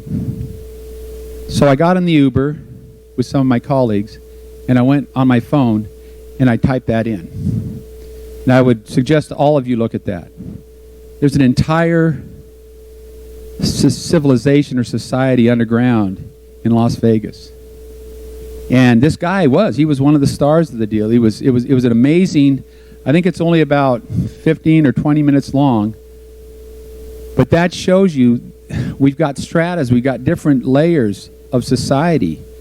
And you start understanding what's going on. Now, when I came over here, we actually went too far, went out to Cabazon, Paul and I, and we saw what appeared to be a homeless man walking down, with the same set of clothing that he'd had on for 3 or 4 weeks or whatever, and the beard. And I thought, wow, we could pull him over right now, pull over, and say, hey, do you want to come here and get in front of a couple hundred people and tell us what it means to you to be homeless? You see, sometimes, for instance, I've been at political get-togethers out at the Ritz-Carlton in the low desert, and I'm around a bunch of other electeds, and we're eating hors d'oeuvres that I can't even name and drinking fine wine with our fingers out like this, and we start talking about issues like homelessness homelessness or what's wrong with society.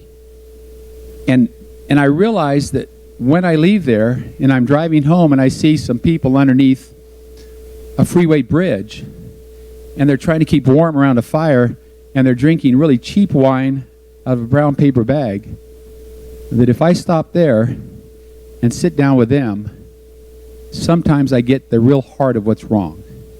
They can tell me what's wrong with my county. They can tell me what they need. So what I'm saying is, we all in this room have empathy. We all want to get things done and help these people.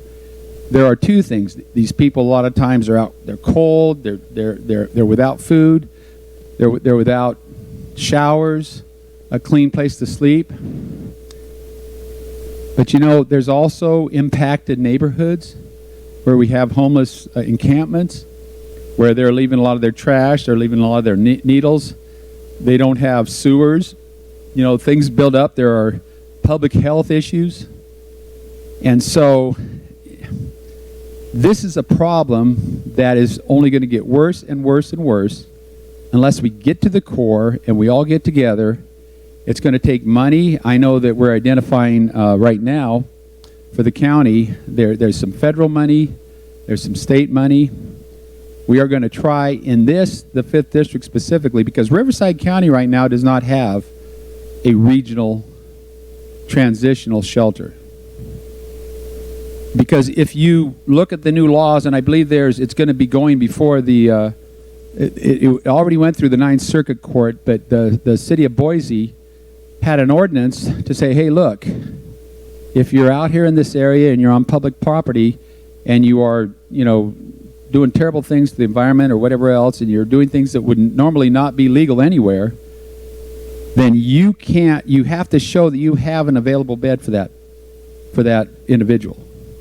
And right now, we need to get to the area where we have a regional area, and so that our law enforcement, when they do deal with these complaints and need to, you know, clean up some camps or whatever, if we don't have a place to put them, to give them the opportunity to say no, then we legally cannot run them off of public land.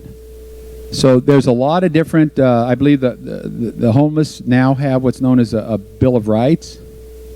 And I believe any individual in this country should have, and they do have a Bill of Rights according to the Constitution. But I don't know if our forefathers understood there was going to be such a great number of people left behind. So the way that we interpret this going forward, the way that we manage it is going to be the reflection on how well we can work together. Now, because of my political ideology, I believe that when given a chance, a nonprofit or a private, you know, institution, which there are many in here today, can be as effective as anything.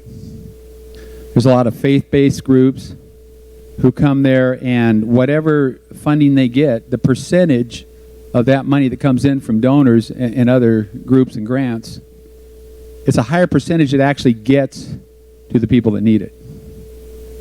Unfortunately, in government, we can get that same amount, and we might help half as many people. But because this is such a complex issue, and because there are so many different parts, we as government have to work hand in hand with all these private and nonprofit groups.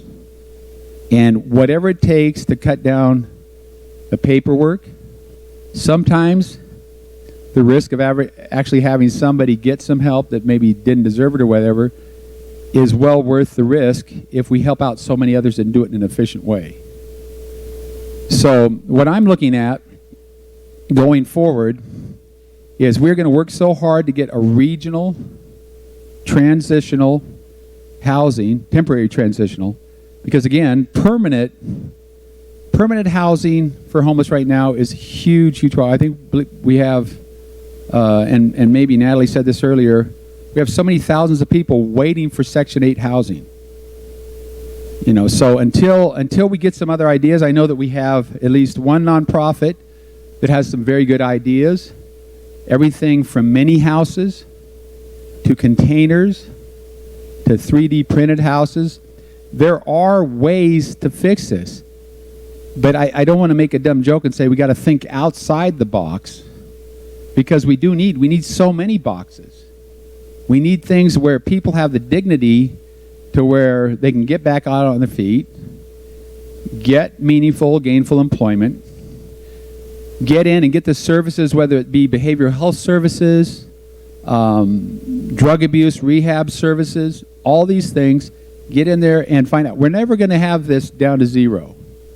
But I think the harder we try, the better things that we incorporate with a higher percentage of success, that's the best we can do.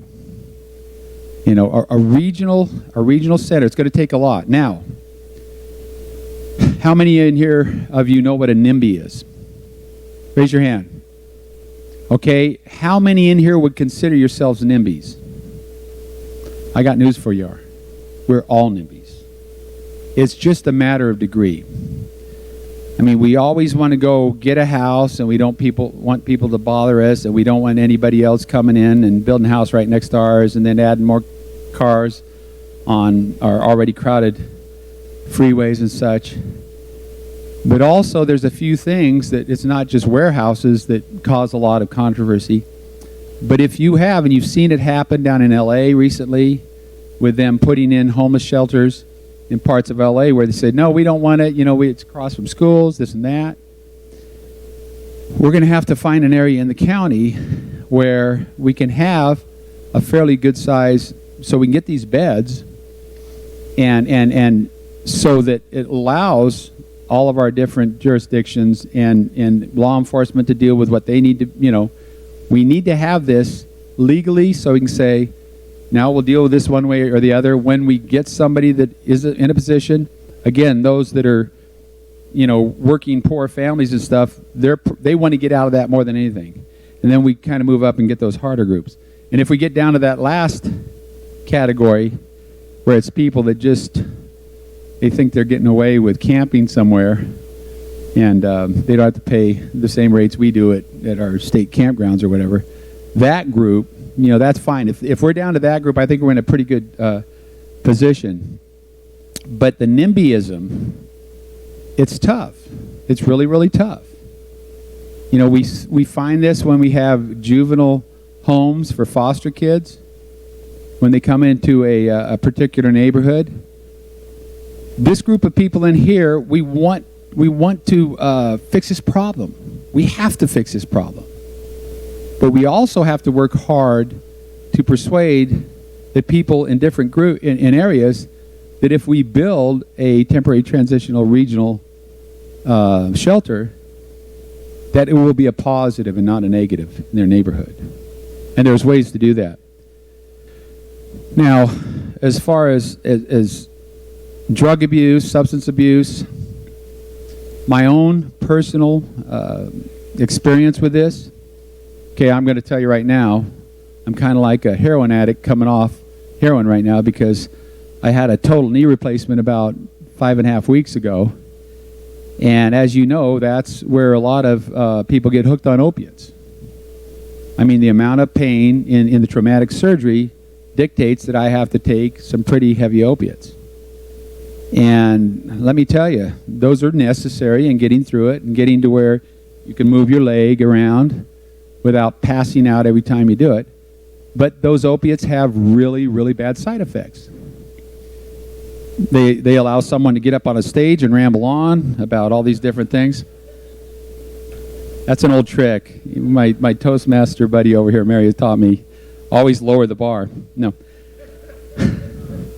But the point is that I could see how I could easily, the longer that you are using those, the harder it is to get off. And the side effects, I mean, they're crazy, but it makes you start wanting that. And once you're doing that, you are not going to be a functional member of society very long. And thank goodness we have great places, you know, like here in Cherry Valley and all over that have a particular formula that works.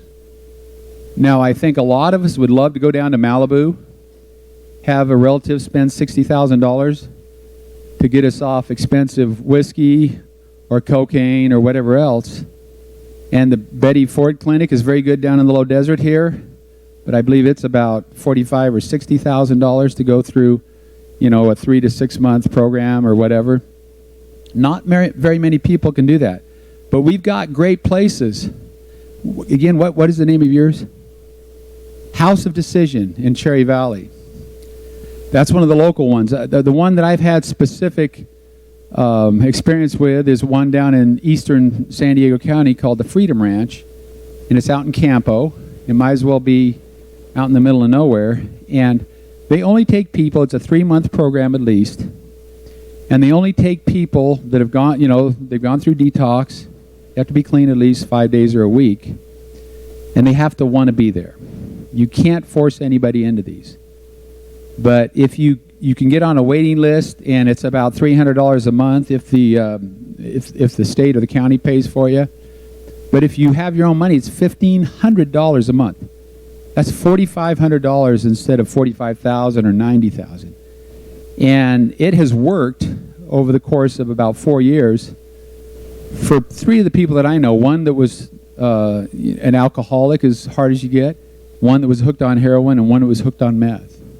So these are outfits that work well. Are they gonna cure everybody? No. But for everyone that they get back on a solid footing is that much less chance that they'll go back to being homeless. They'll be a productive member that can generate not only prosperity for themselves, but pay taxes and such, which can allow us to, from the government at least, try to take care of so many of these things. I personally, I've been very, very fortunate. I've never had to been homeless, and to sleep outside and not worry. I mean, a good friend of mine, she was homeless for a while, and she told me, Jeff, if you're a woman and you're in one of these camps or with others, you have to have a gun. You have to have a gun, because if you don't, you can be raped. When society gets to a point where there's not, laws and regulations and civility, then that can happen. I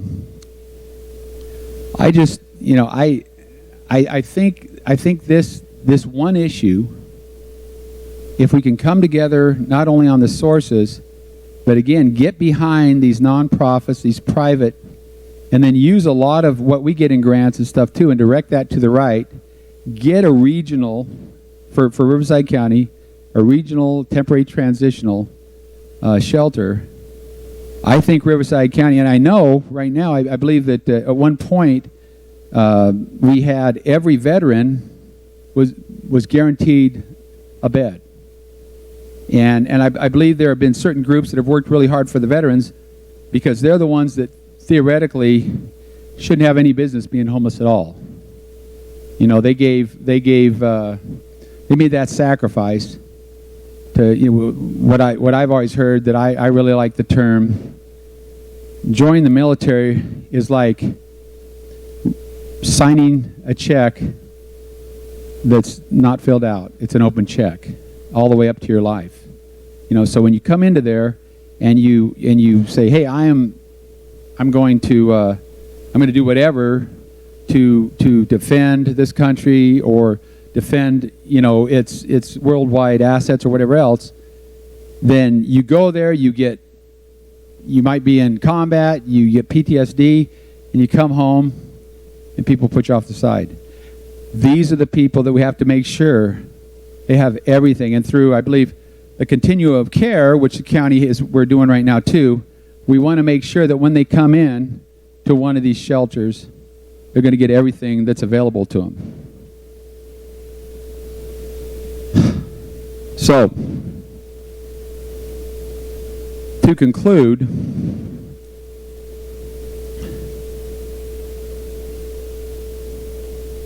let's all of us get together, and like I say, with this, we're going to have to, housing is only going to be fixed when we build more units.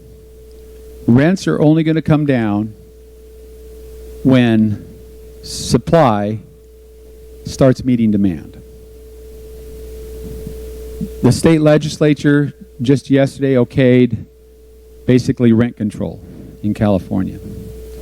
Now, what rent control does is it makes sure, they say you can only go up 5%, or you can only go up the COLA, the cost of living, per year. What that does is it makes sure that every landlord raises it that much every year. So sometimes rent control has exactly the opposite of effect of what it was intended to have. And it also, here's the worst part, developers or people that want to invest their money and come and build more units, they're not going to do it. They're not going to have somebody in Sacramento tell them what they can make on their investment. The market should dictate that. So until we, getting back to my favorite word, NIMBYism, because we have to fight NIMBYism big time to get more housing units. As we get more and more housing units, it'll get easier and easier, and some of these subsidized affordable housing units, we'll get more and more of those as developers want to come in here and try to catch up. Right now, I've got 6 kids. Where are they going to be living? We need houses for all of our kids and our grandkids. We cannot become this exclusive little club which is being completely put out of affordability by so many fees and so many regulations and so many people's hands in the pie. If we can make that easier, get more and more houses, get rents down, that will really help with that last group that I talked about, the working families, and a lot of individuals who just can't afford it. You know, my son-in-law he's just got a job 5 months ago with Alaskan Airlines, and he's up in San Francisco, and about another month he'll be off probation and he can get a job down at San Diego Lindbergh Field or LAX. But he lives in his car up in San Francisco in the employee parking lot and has a 24-hour fitness gymnasium membership so he can take showers and stuff. And he's got at least 6 other people that work there with him because housing is so expensive for a little box up in San Francisco that you're going to spend all your money on that. So these are the issues that we have to do, and I applaud each and every one of you in here for what you're doing for people that are most at risk. And I guarantee you, if we work together another year, we'll see these things go hopefully in a good direction. Thank you.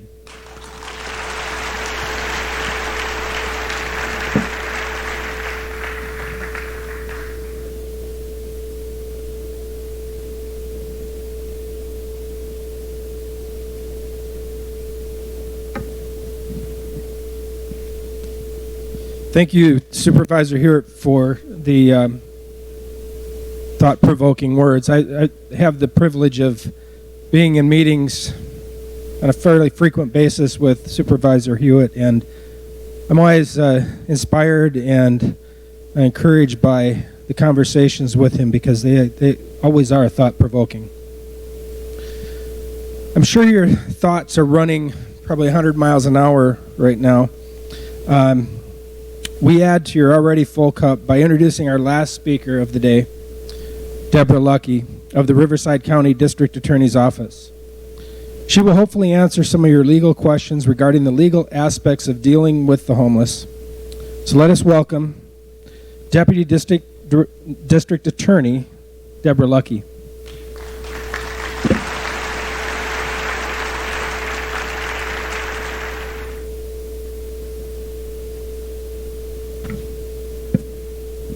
Good afternoon. I hate to do this, but I'm going to disappoint you first off. No, I'm not going to answer any of your legal questions about dealing with the homeless. But I will talk to you today about what the county can do, what we are aiming towards at the District Attorney's Office as being a good partner with our communities throughout the county, and how, as a community, we can kind of address some of these issues. That's what I hope to achieve today. And if I can answer some questions, I certainly will. I do want to start with, I am not a judge. Your program says I'm a judge. I'm not. My husband's a judge, so I think we were kind of melded together today in your program. But what I do is I've worked for the county as a deputy district attorney for the last 25 years. And I have the privilege for the last several years of supervising a group of very dedicated people in our, what we call our restorative justice courts. My unit's called the collaborative courts. And what we do is take situations where people are obviously involved in the justice system, we take their cases and we look for rehab. So we have our veterans treatment court, we have our drug treatment court, our mental health court, and most importantly for today's conversation, our homeless court.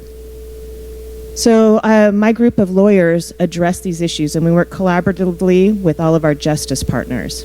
And who are those? That's the courts, the public defenders, the probation departments, behavioral health.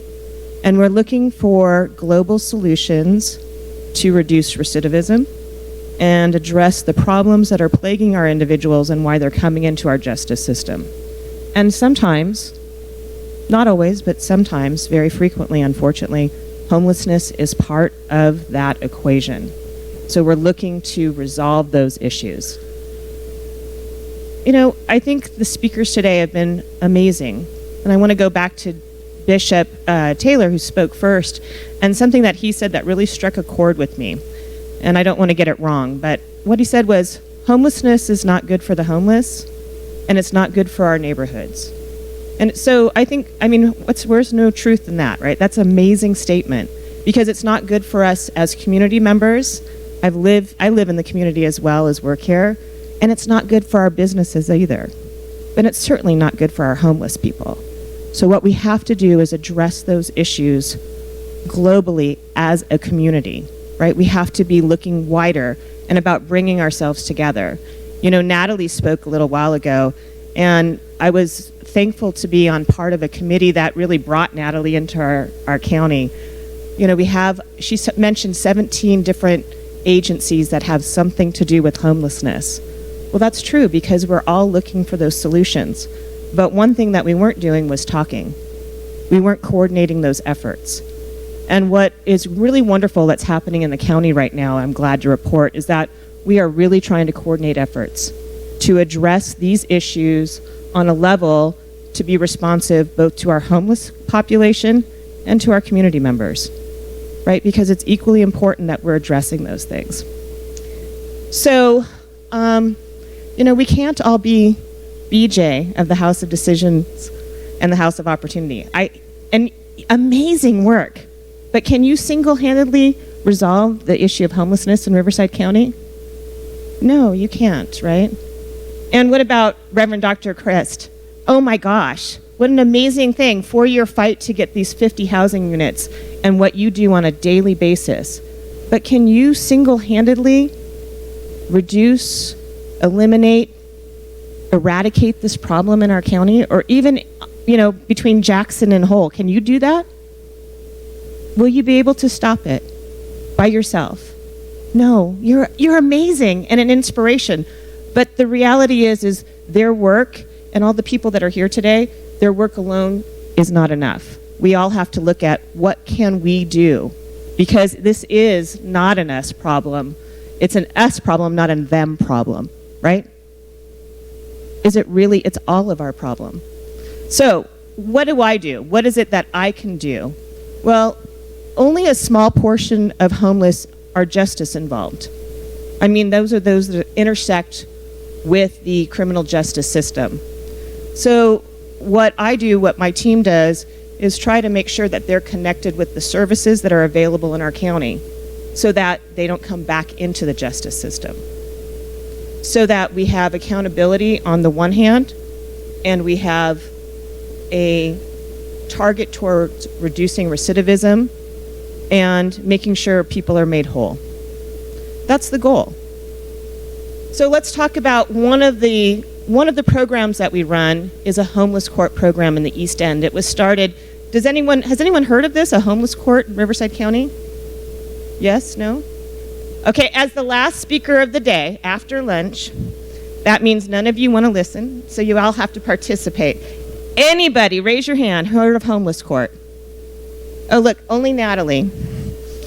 So homeless court is really, we have two now. We started in the east end of our county, and really former Indio Police Chief Rich Twist was the really impetus behind homeless court in the East End. And what he saw was a huge problem in his area of homeless people. And what he did was build trust, because what he saw was, if I could build trust, I could get them connected with services. And I apologize, I have a summer cold, so I'll probably cough a few more times. But what he did is amazing, and he brought together all the partners. He brought together the courts, the DA, the public defender, probation, and all of the services that we have available in our county, and started building trust with people who were in his jurisdiction and who were homeless. Now, could we fix everything that was wrong? No, but they were able to get housing for a lot of people, and also the services, which might be, as we heard from all the wonderful people that shared their story today, it could be abuse, it could be drug addiction.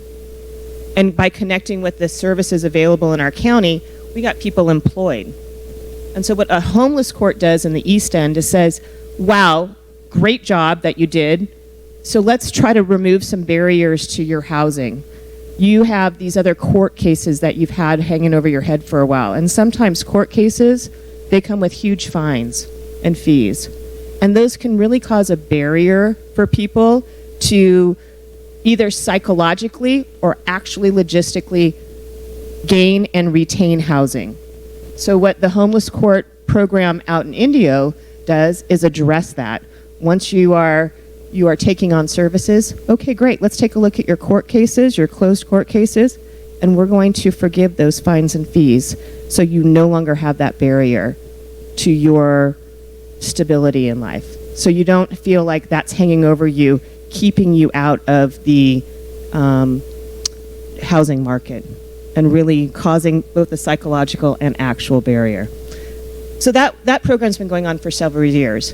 We finally were able to get it started out here in Riverside. I'm very proud of the partners that I've been working with in the county to get that done. So that just started July of 2019 in the Riverside area. The other thing that I want to share with you is, I have nothing to do with it, but luckily I get to work with these wonderful people, and it doesn't sound like you know about them. And that is our HOPE teams. And our HOPE teams across the county, and they're called different things, but they're homeless outreach teams run by various police agencies. I've had the privilege of working with our Corona officers, Riverside Police Department officers, and several across the county who are actually working very hard at making sure not only are individual rights protected, but that our homeless people are being connected with the services that we have available here in our county. And hopefully to gain some of that trust, to get them into services so that they can stop their homelessness, help themselves. Let us help you, because it's amazing. We do have some fabulous programs throughout the county. But again, we can each do more.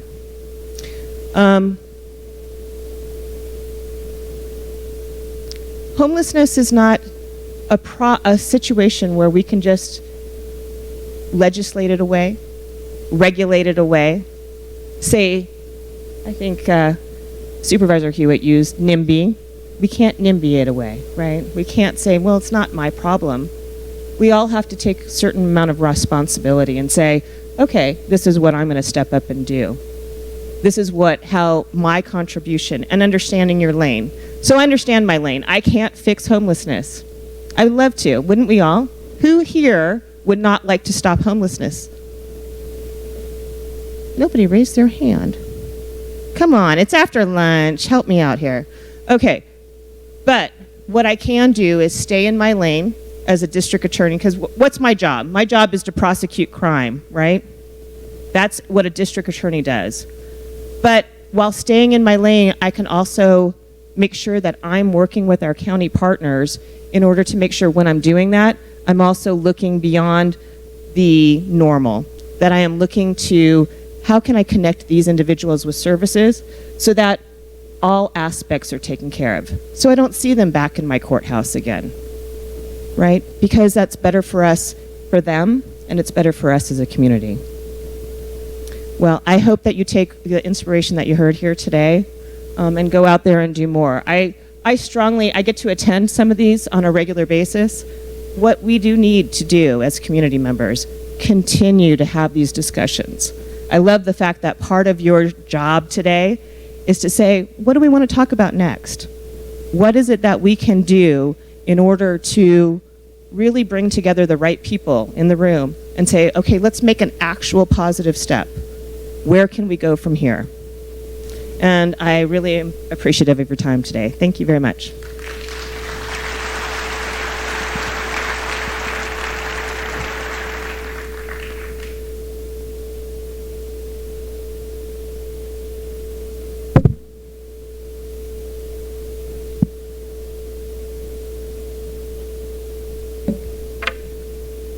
Thank you, Deborah.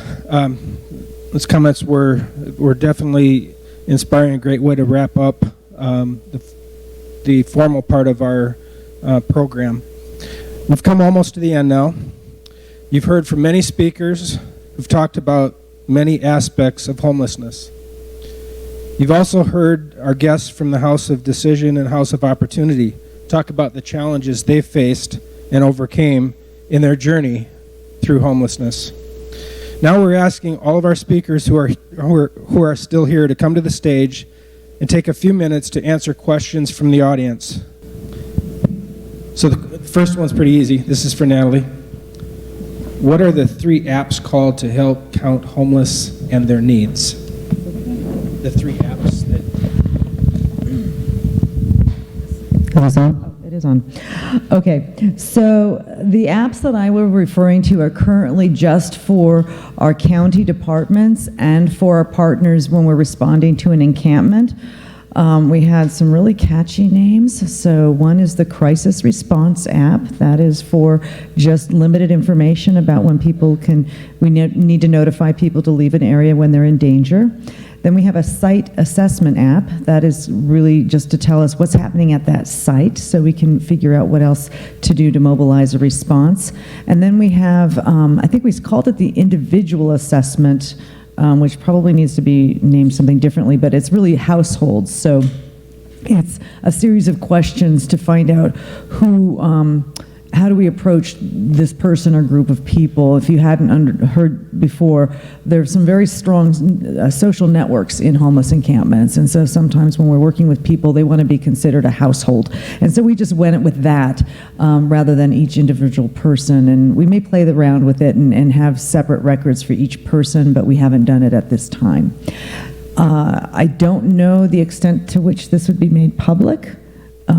But we do think that the maps, and even the maps I think are sensitive because they're public safety issues related to publicizing where encampments are. And so we want to be careful about how we share this information, and right now we're just using it to understand better how we can be more coordinated in responding to the encampments. Okay, thank you.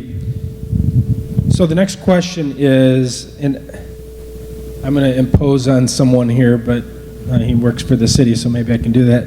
Lieutenant Avila, would you join us? There are some questions that are specific to law enforcement. This is Lieutenant Vince Avila, Banning Police Department. So there are a couple of different questions here. The first is, what are the laws regarding homelessness and loitering? What role do the police play? That's why I asked you to come up here. And what role does code enforcement play? And then there's a reference to the 8th Street underpass, children walking in the street to avoid homeless that are laying there blocking sidewalk. So that's a big question. Yeah, so the first one is, what are the laws? So laws of trespassing, 602, which is trespassing. But when we go out to a call, I mean, that's our call. We got a lot of calls for trespassing every day. It's most of our calls trespassing at gas stations, Starbucks, anywhere. When we go there, we try to move them away unless they want them arrested. But if they get arrested, they're just going to get a ticket because the jails don't want them. Once they get a ticket, they don't go to court. Usually a warrant's issued, and we give them another ticket for another court date. So you never resolve the problem with that. You said about a bridge? Code enforcement. What role does code enforcement play? So code enforcement. So the last few months we went out with code enforcement. Code enforcement has been helping us with the homeless and transient camps. With all the new laws and stuff right now, we have to post. So the code enforcement goes out and posts, no trespassing for so many hours. Then we go down there and usually they're empty and we gotta deal with the trash. The city does. So we do that once a month. And last month, I think we took down 5 transient camps and we took, I believe, almost 80 shopping carts from all over the city. And I hear the shopping carts are like $300 a piece, so that's expensive for our local businesses. Yes, it is. Okay. Anyone else have anything to add? Hello. So I don't know if this is important to you and what you're talking about, but as Sergeant Avila was saying, is it Sergeant or Lieutenant? Lieutenant, I'm so sorry. So he said that the jails don't want him. I think it's important to understand how the justice system comes into all of this. There's no room at the inn, right? And so misdemeanants are not staying. And so that also changes how it's being dealt with in court. It doesn't mean that we're not doing something in court. It just means oftentimes, especially with transient people or with homeless people, not all, because again, what's something that we've talked about today? You cannot paint everybody with the same brush, correct?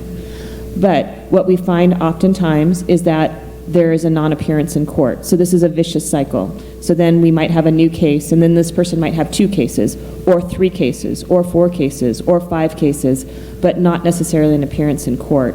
And so one of the things that we try to train our lawyers to do in our misdemeanor courtrooms is come talk to me about when they're seeing people who are in a homeless situation, who are picking up lots of cases. By the time we finally do get a hold of them, is this somebody that we can connect with services so that we can protect both business interests and themselves? Get it stopped, to stop it in its tracks. That's what we're looking to do. But when the laws changed in the last few years, things like Proposition 47, Proposition 64, Proposition 57, it has made it so that we have very little leverage or hammer, if you will, to try to convince people or encourage people to take on some of these services. It's really had an undermining effect. And that realignment has had such an impact on what's available in our jails that we have no place for anyone. Hopefully that helps. Thank you. Okay, this is also this is a 4-part question, or actually 4 different questions. The first one is, I think it means, are there any tribal or county grants? And I know the supervisor and Natalie both talked about both state and federal money. If you can maybe expand on that. What was the first part of the question? Are there? So I think they mean, are there tribal and county grants available? I'm not familiar with tribal grants. Through the Continuum of Care, we have a Board of Governance that is an elected body from the Continuum of Care, which is why I'm encouraging you to join it. And they will decide on priorities for funding from the federal government, from the U.S. Department of Housing and Urban Development for HUD, Continuum of Care money. And that's about $9 to $10 million a year.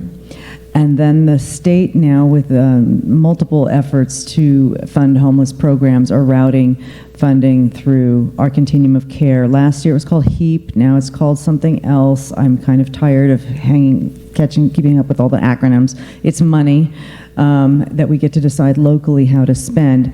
The county itself has a limited amount of general fund money that we spend on local shelters. It's about $1.3 million.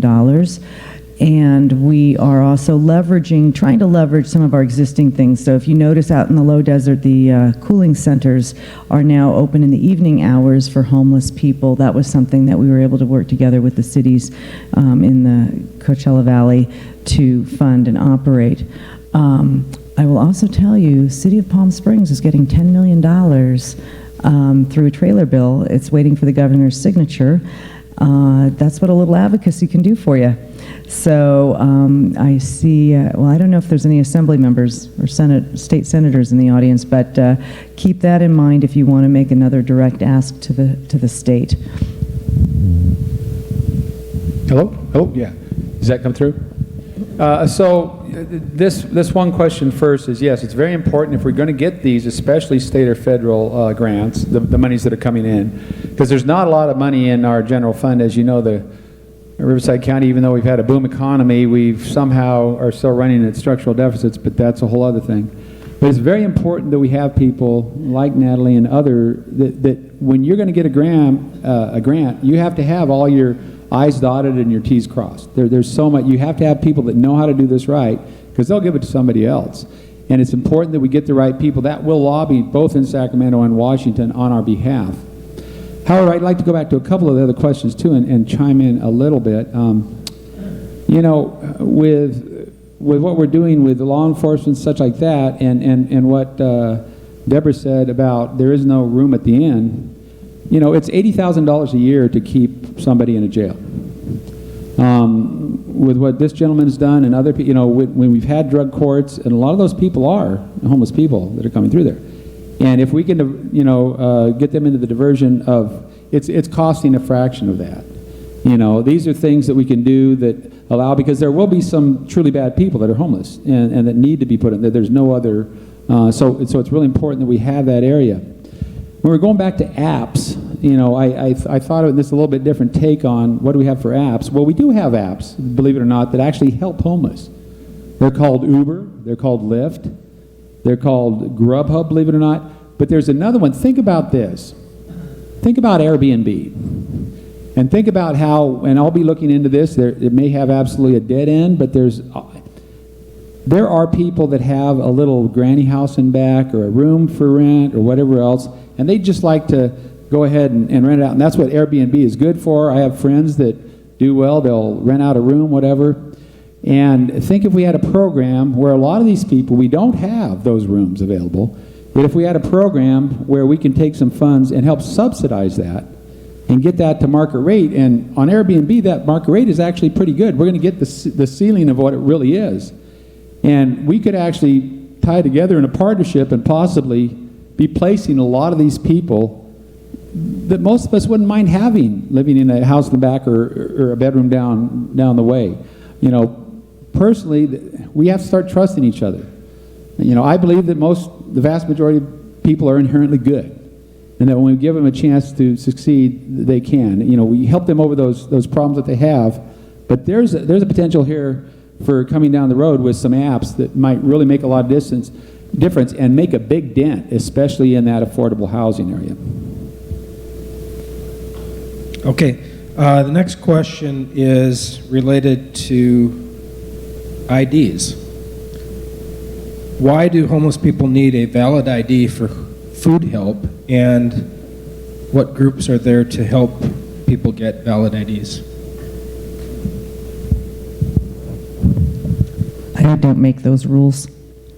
Do you know why? I imagine it's accountability for the grant purposes, but I do know that we are able to help, and I imagine any church that wanted to do this or another agency, people come to us and we're able to help them get an ID either for free or a significantly reduced rate. And they don't know how to do those kinds of things. We have 2 interns now from master's degree social work interns that just started this week at the church, because case management is what chews up a lot of time, and we're not necessarily trained to deal with it. But IDs are pretty easy. You can get through the city, you can get the paperwork, and you can help people get legal IDs for 0 cost.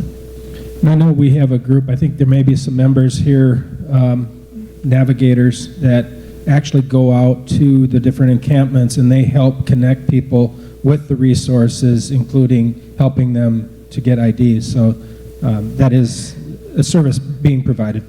I just want to say that also City of Riverside has an arrangement with their local DMV, and they get to go in early hours, and so they don't have to sit and wait.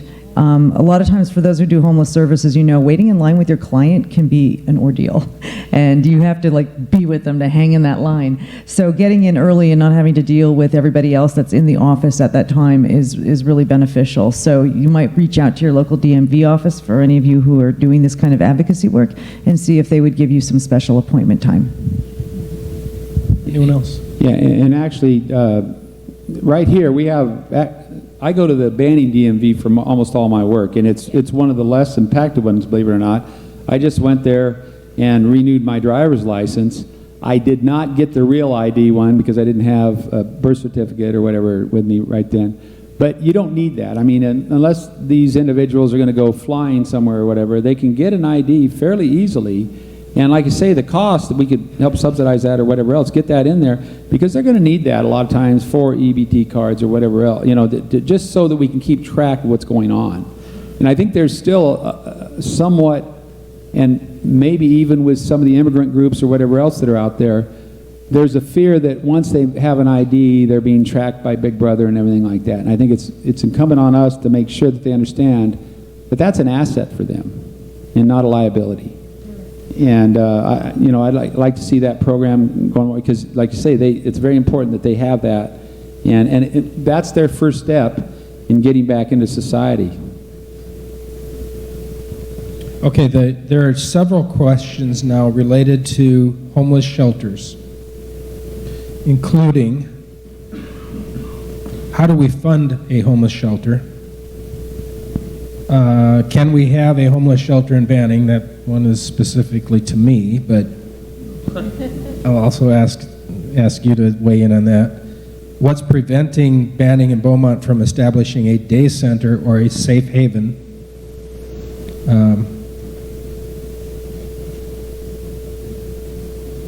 Can we open Dysart Park for a homeless camp? Who funds shelters?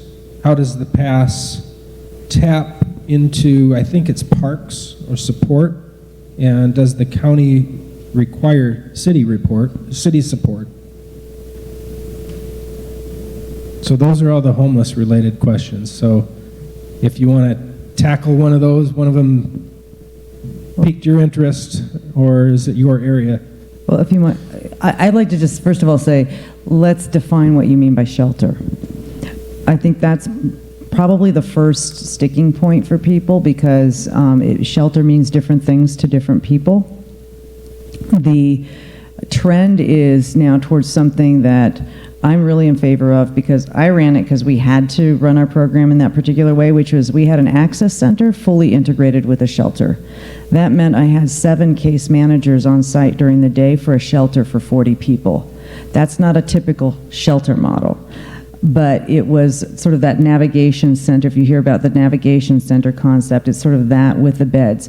And why that helps is because when you don't have beds, people are less interested in services.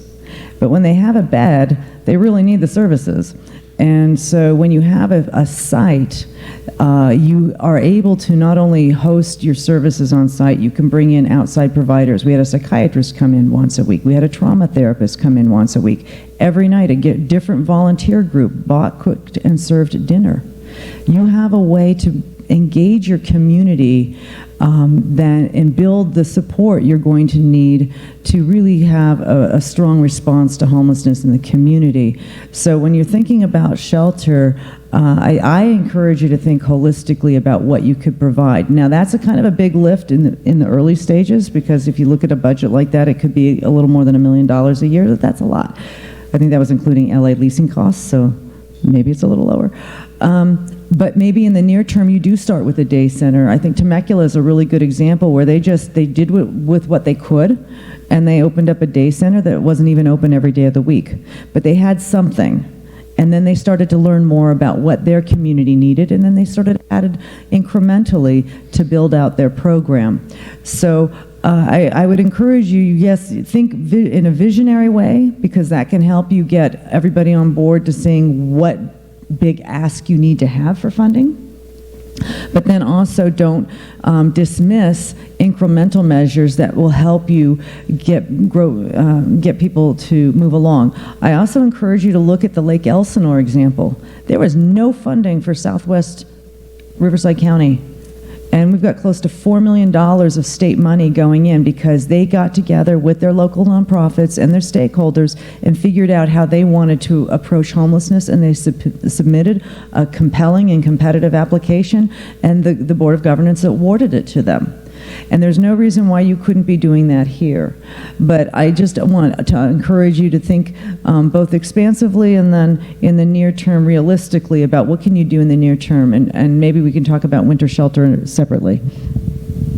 Okay, so can you have one here in Banning, Doug? Of course yes, you can. Yes, we can. Of course, yes, we absolutely can. Yeah, and you could have anywhere. But, you know, here's the deal with the 5th District.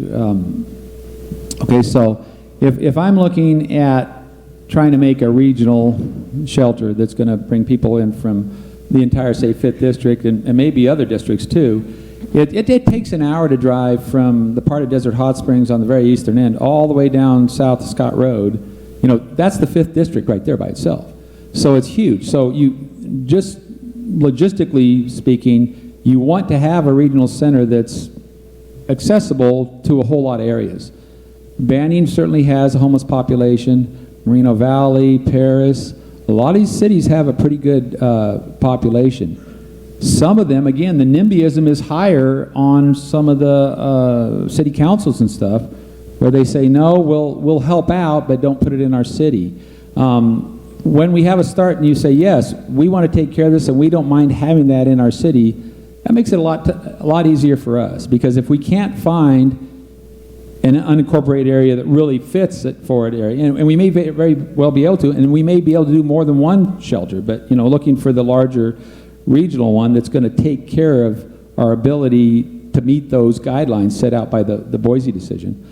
I think it's really important that we have a cooperation with our local municipalities, and again, going back to getting that money, I want to tell you that with the 5th District, it is at the top of our priorities, you know, going forward. And again, I've been in this office for 9 months. I'm starting to feel like, wow, I know a little bit about the 46 different departments in the county and such. I mean, it's a pretty complex job for how many responsibilities we have. But homelessness is right there. It's the top. We got to take care of this, because that's a reflection of everything.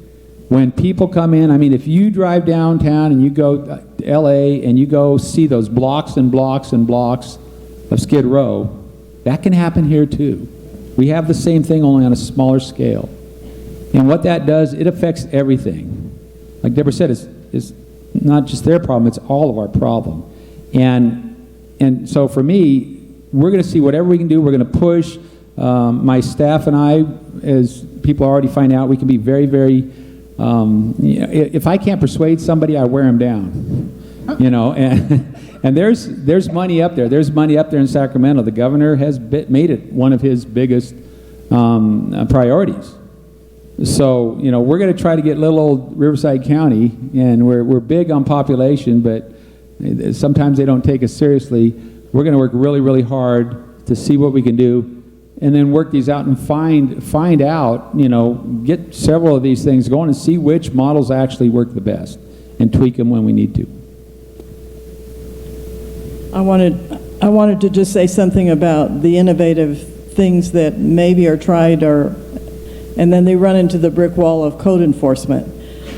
There was a gentleman at my church. He's a leader. He's an Episcopalian, hard worker, clean, sober, etc. We could not find a place for him to live. He does not have SSI. He is working, and the cheapest apartment that I could find, and he went with me, in Riverside, and that was working with the city, was $925 a month for a studio. I have a guy who's in a 55-plus housing setting, and he has disability, and his rent is $900 a month, and his total income on SSI is $1,008 a month.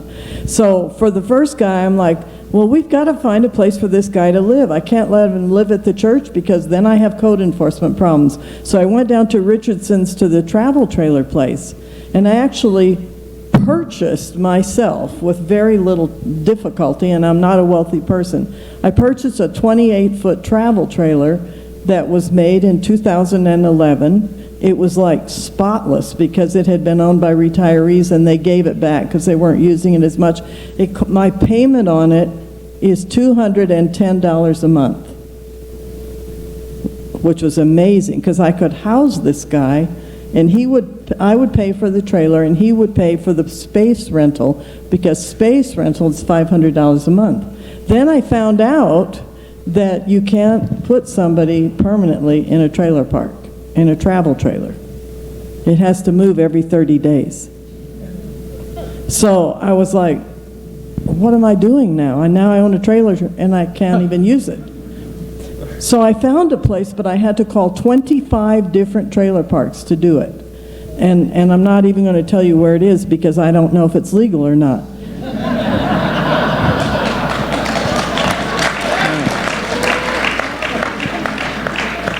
But you know, the woman who let me park it there, she did it because of her church affiliation. She said it doesn't make sense that this guy is working and you can't find a place and he blah, blah, blah.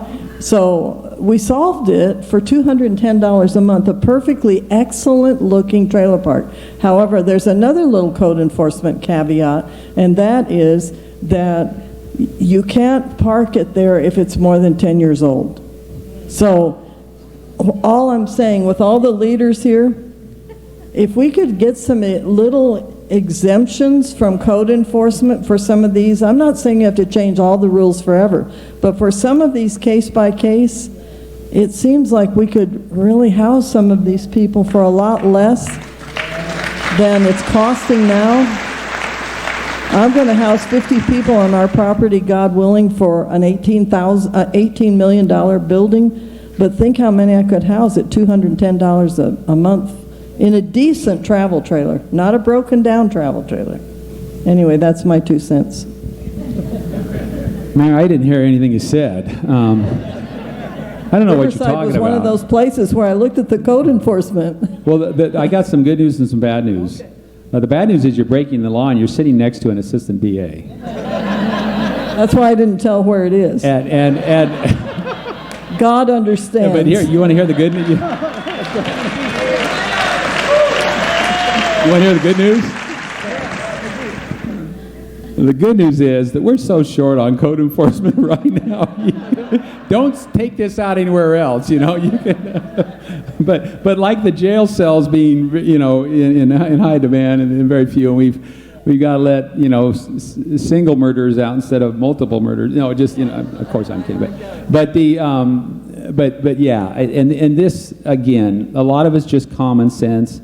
Come on, and if we have to do some kind of emergency ordinance or something like that helps. And again, that's why I was bringing up that possible Airbnb type, you know, collaboration with people. And because there are a lot, let's face it, most of these homeless people, once they get a chance to get a good shower, a few nights sleep, get in a program, maybe get their meds, get counseling, again, the vast majority of these people I would be proud to have as my neighbor. And, you know, this is what we have to do. It's easy to be empathetic when we push them away this way and set them. I used to say that, you know, cities, and to think about this, Doug, maybe you've seen this even before you came down here when you're up in Washington or something. We're like leaf blowers.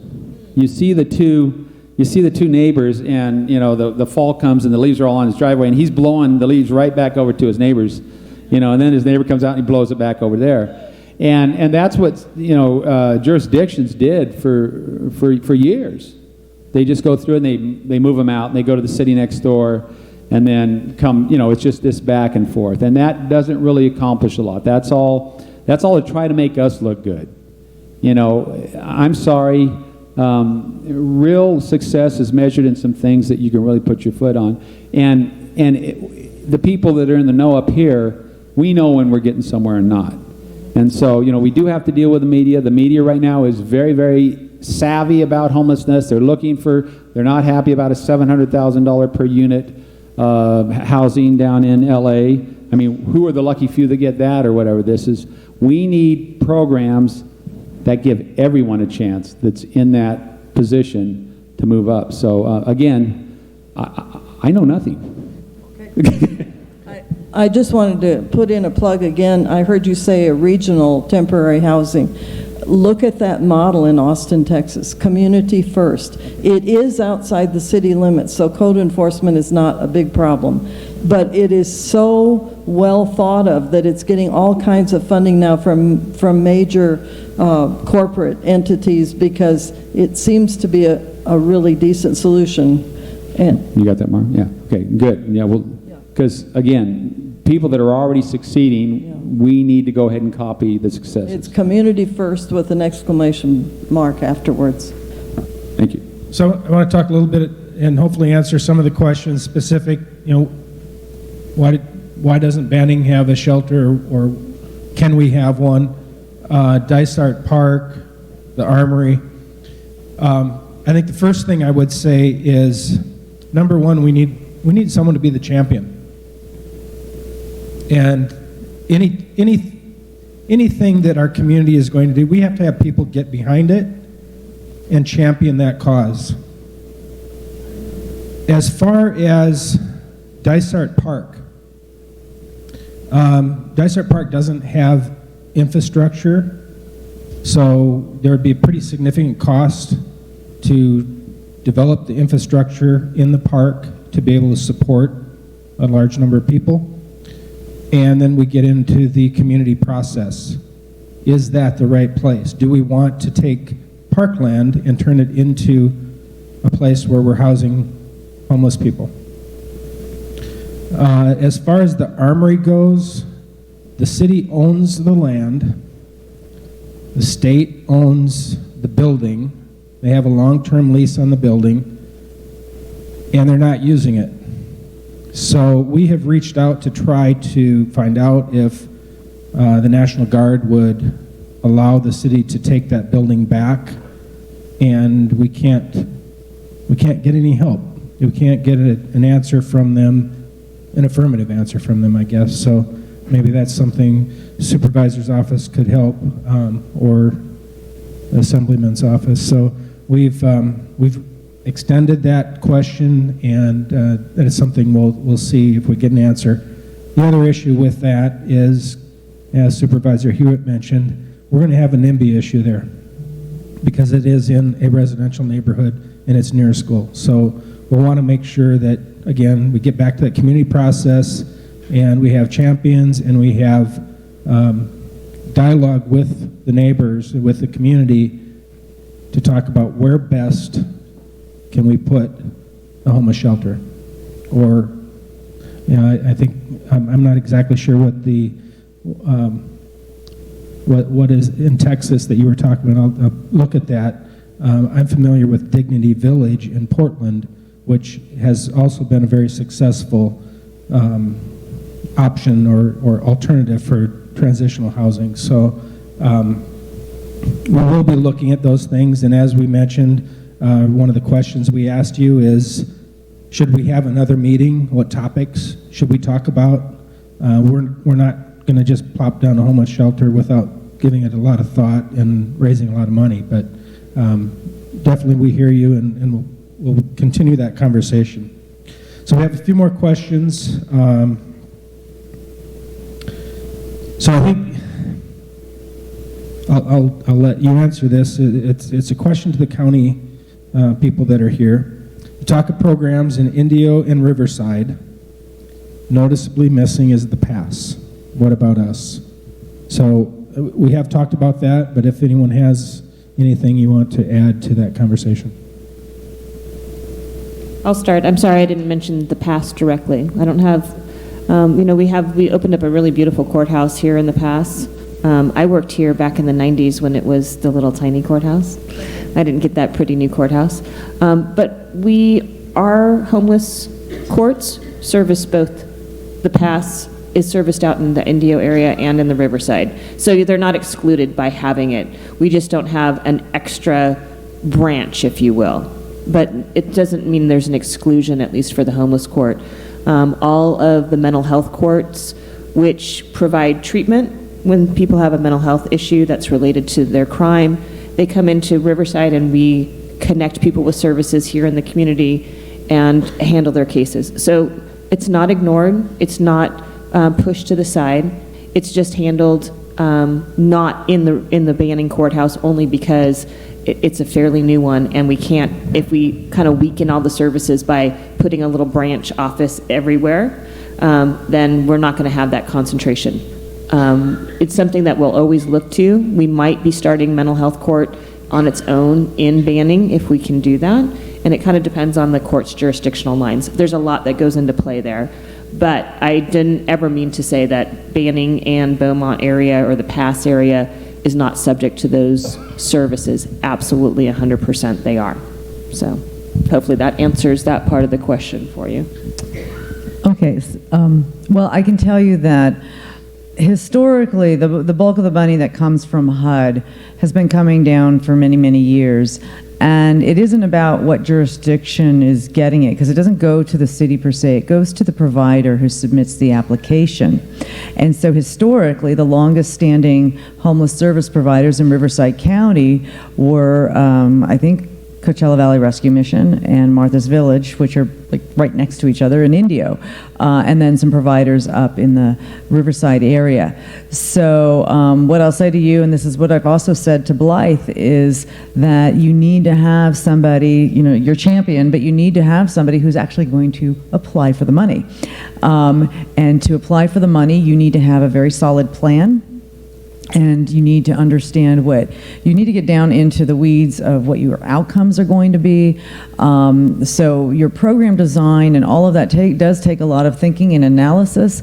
There's support to help you do that, but you have to find someone who's willing to do the work of creating that plan, developing the proposal, and then actually implementing it. And I don't know if Aaron from SWAG is here, but they were very successful in obtaining some funding through our recent state process. And there are other nonprofits that are now starting to get continuum of care funding, so it's not impossible, but the bar is set pretty high. One of my goals in having our system mapped out is it will be very clear when you look at the map where the gaps are geographically, and we know that there isn't anything here, we know that, but to visibly show this is the concentration of beds in the county, and then say, okay, if we're getting new money, where should that new money go? And that's what the Board of Governance has been dealing with through the continuum of care, and they have bought into the idea that we need to see more geographic representation of programming in the county. So that's a critical thing, because the old standing organizations, in some areas, they can dig in and not want to share. But I am not experiencing that here. And with more state money available, there's more opportunity. But again, I'm just going to keep saying, get involved with the continuum of care, because without that, there's not a chance that you would even be considered for funding. So you pointed out the fact that in the 5th District, there are no shelters right now. I mean, it's a gaping hole. It's huge.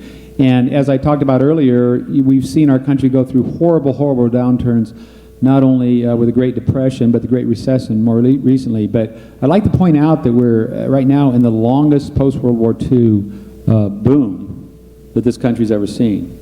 And conventional wisdom right now, of course, that's an oxymoron. There is no conventional, but I mean, is that we have within the next year to 18 months where we could see a considerable downturn. So if you think the numbers of homeless are big right now, this might be just a smattering.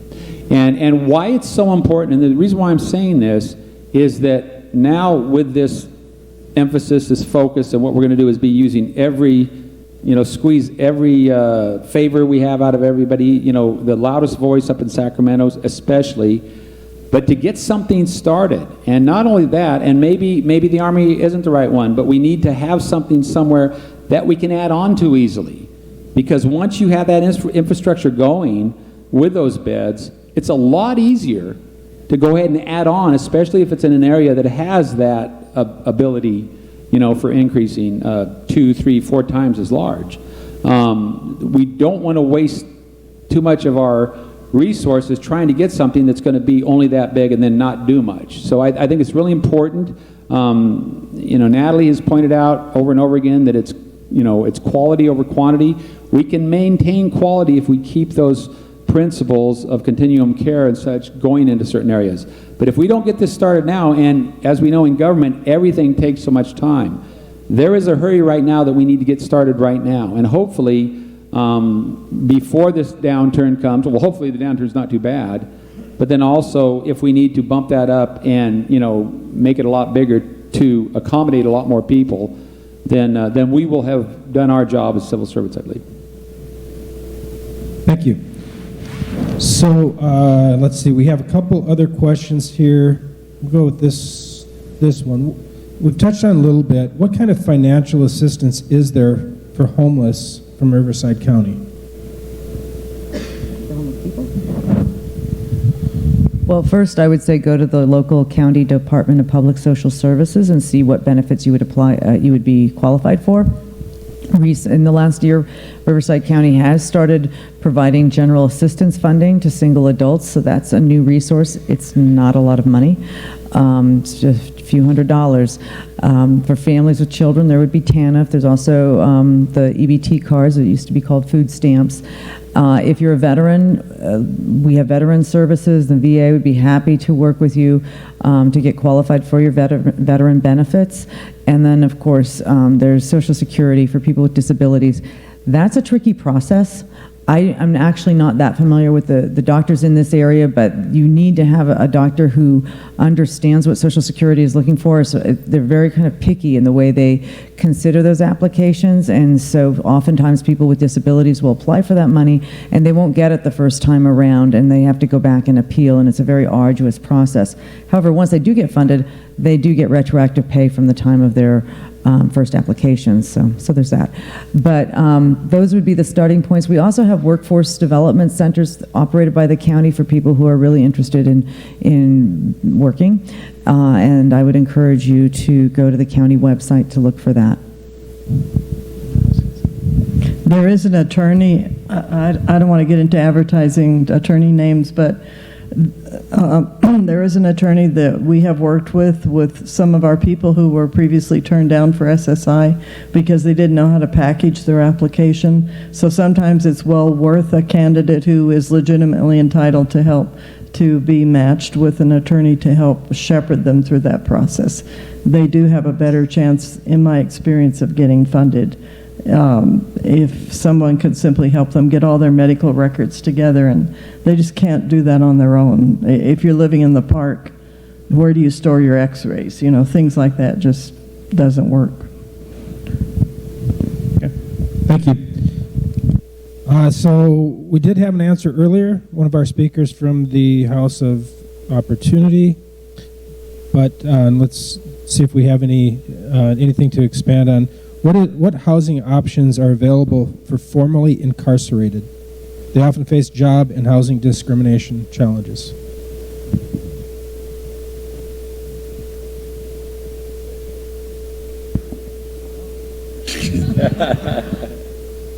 So that's a question for me? What houses are available for people once not necessarily incarcerated? just for you, but we heard one of your speakers that was incarcerated, formerly incarcerated, and is now. So I don't have anything that I don't know, because I'm not a resource kind of a guy. I would like to add something though to what's been said, is that if I were anybody else on this platform or in the audience, if I were you all, I would use the church to your advantage. And I would go to the pastors and I would say, so what you preaching every Sunday? And I would say, so how about Matthew 25 or, James 1? And what are you going to do about all that? Where Jesus says, I separate the sheep from the goats. Sheep, muy bueno, goat, no bueno. And he says what separates them is what you're doing for people that are busted up. Prison, needy, homeless, all that. And they preach that every whenever. And what are they doing? And so I would go to that group and I'd say, can we help you get some of that figured out? Because they are incredibly, they have it going on if they move forward with it, if they have the faith for it. And then what we got going on is a model, and they can come and watch and see and pick and choose and improve on it and do their own gig. So frankly, there's no inertia in that. It's just a guy that has a vision, and he's actually compelled to do it biblically.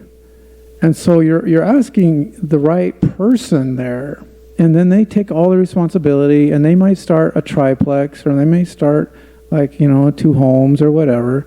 But that would be like, I mean, if you got a handful of those people and you inspired a few more, and then their church it fills the joy of ministering into the lives of people, it fires you up, and it matters. And I know that you got, maybe that's a bridge you're not allowed to cross, but if I were, that's what I would do.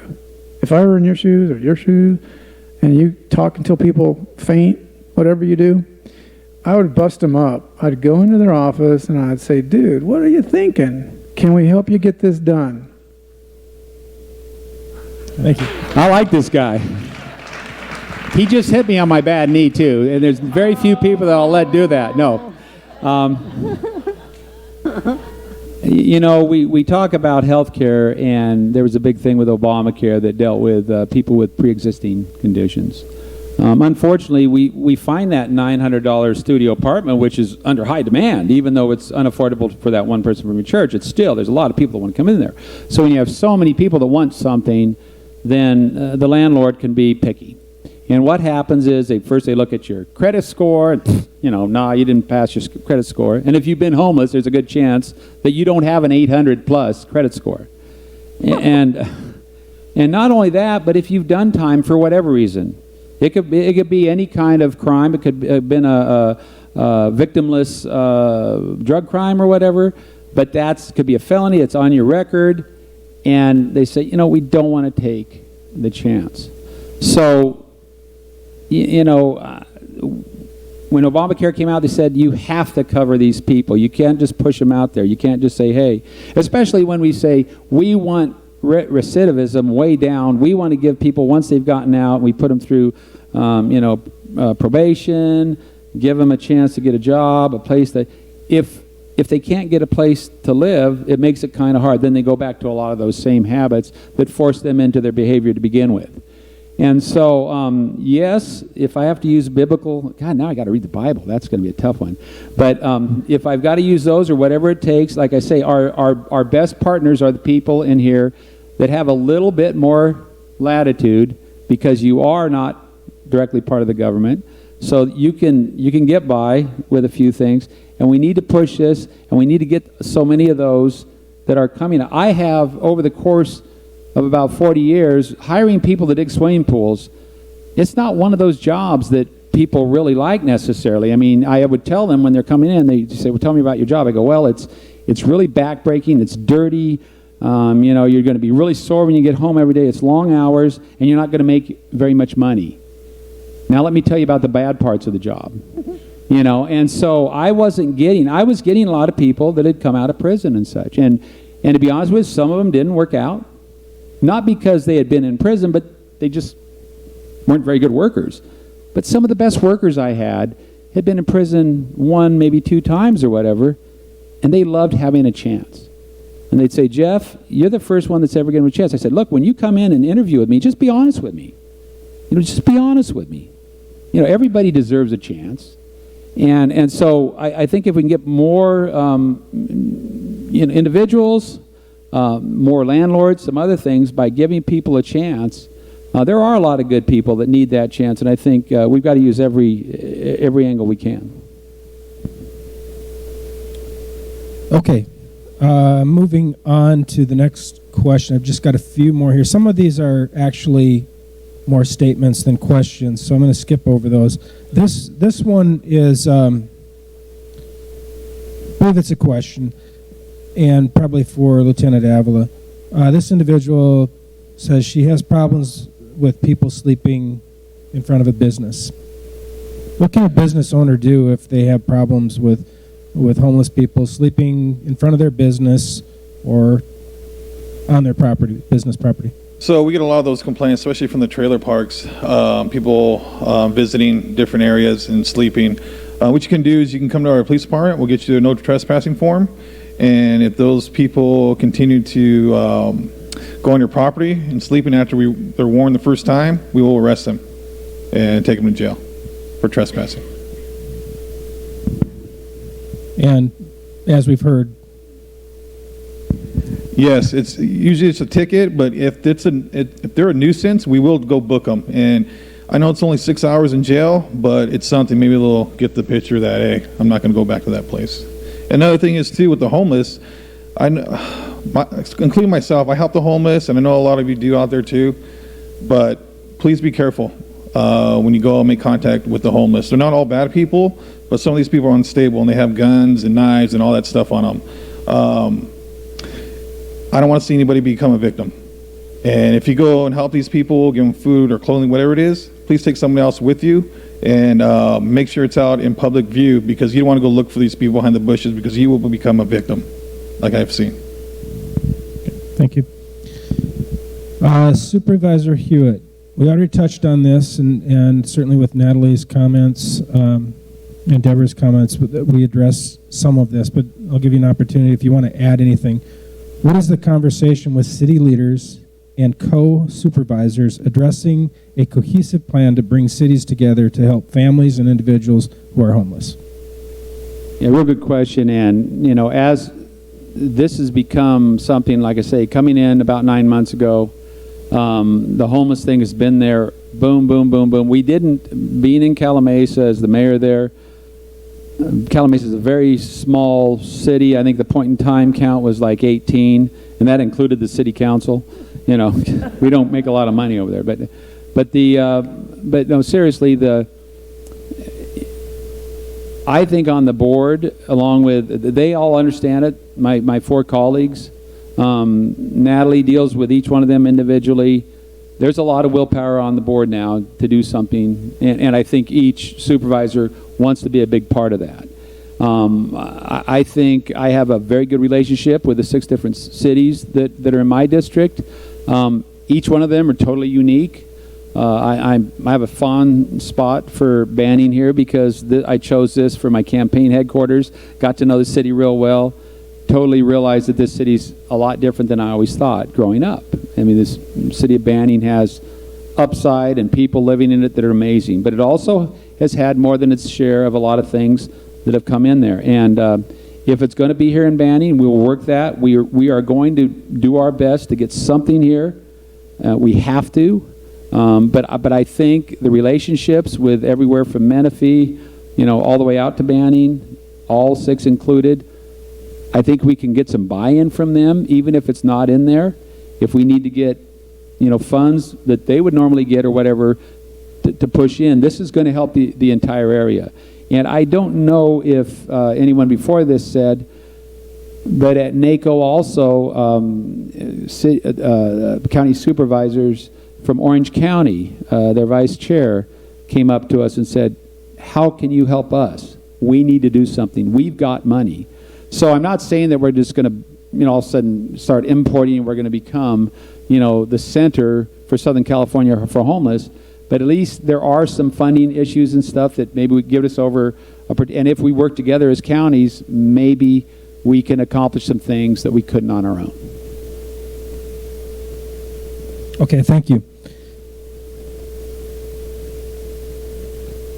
I'm going to save this other one for last. We'll go with this one. How do we help homeless people who are not addicts, mentally ill, that just want to be free of our normal social constraints or restraints? We get them to. Has anybody ever been out to Wonder Valley out there by 29 Palms? I think there's still homestead programs. No, I'm kidding. There people that just want to be. There are areas in our 2-county system that, a lot of times, like for instance, I live on 5 acres. I don't know, it'd be tough for me to get back and and my wife be in a tract home where our neighbors are real close, because you get used to, my nearest neighbor's about 1,000 feet away right now, so we can play our music loud, we have courses and stuff. I enjoy that. A lot of people want something to get out and be away from people. And there are people that, like you say, that are homeless that just say, hey, I want to get out there. And I think I talked about that was the first group. And again, as long as they're not having him come out there for a bunch of reasons, you've seen every level. I'm sure, Lieutenant, you've seen homeless people that actually clean up after themselves. Yeah, and there is people out there that just want to live that lifestyle. You try to help them, but they're like, nope, I have no responsibilities, no bills. Only thing I have to worry about is what I'm going to eat tonight. That's it. And there is groups out there. I met this group of kids in a car off South Sunset a few months ago, and they're called the Dirty Kids. And they have their own website, and they travel from state to state. And how they survive, and well, they had license, everything, but they beg they had gas cans with them. They get fuel that way, and they go to McDonald's and get food, and they're on their way to the next city or state. So there is people out there. Okay. Last question. I love this question. Supervisor Hewitt. Do you do thought experiments in solving problems without governmentality? I want to be part of that if you do. Did you, no, wait, spell that last word. What did you say? Yes, it is governmentality. Do I do thought experiments? Here, I'll... Well, first of all, I've never used those kind of drugs. No. All right, who was the one that did? Okay, so, again, if anybody knows me up here, look it. I turn over every stone. You know, a lot of times I've seen things that have been done for decades and decades and decades, and it doesn't mean they're right. And maybe circumstances have changed. For instance, you know, we've got technology now that is just so crazy different than it was 20 years ago. And when I look at any problem, I try to step outside and I say, how can this problem be done in the most efficient way? First of all, we got to get to a certain point. What is our objective? Is it to get people off the street and get them in, you know, situations where their lives are going to get better? If it's that way, then how do we do it the most efficient way? And I'm not afraid to rattle a lot of cages. And sometimes that's what it takes. It's not necessarily public shaming or anything, but again, when you really want to get something done, there is more than one way to skin a cat. And yeah, I look at all the assets we have right up here. There's certain little things that I can get from each, and more from some than others. That's just the nature of the way it is. But yes, I do. I've never. God, I want to try to memorize that. Governmentality. It's or bureaucracy, and I've used this before. If you really want to kill something, it's called death by bureaucracy. And in court, we see where, you know, you can litigate and just make somebody give up on something, tie it up with a bunch of briefs and motions and stuff like that. We don't want to see that happen. We do have a lot of people out there that don't want to see this succeed. And they're not just NIMBYs, but there's other people that have maybe financial issues at stake. And we have to be stronger, we have to be smarter, and we have to be a lot more, what's the word, stick-to-itiveness. We have to push and push and push, and when we do, we will get our way, and we will accomplish things. And I would like to see another one of these come up at a certain point and come back and revisit and see what we can see that we've done. You know, metrics that show that we've got, okay, we've done this, we put this many people in it, the shelter is 6 months from being opened, or whatever it is. You know, can I tell you exactly when we get one? No, I can't. You know, I'm just someone that has been in government for the last 8 years. But I have found that when you bring in that devil may care and just say, look, we're going to get this done and you're not going to quit hearing from me until we do, a lot of times they'll just do it to get me off their back. So yes, I do that. And I think, and a lot of my ideas are crazy. But I throw them out there because if somebody else comes up and goes, you know, Jeff, I did that back there and that did work. Or let's try it, or I'll help you. Then that's what we're here for, and that's what we want to see done. Thank you. So that concludes the questions that have been submitted. I do have two cards that are actually statements. One is about water availability for free at appointed destinations. That is absolutely something we can do, and we'll work on that. And then the other one is for the police department, and this individual was unfortunately carjacked at gunpoint by a homeless person, and it has some comments there that I'll share with the police department. So let's give our speakers a big hand, not only for the Q&A, but for being here today.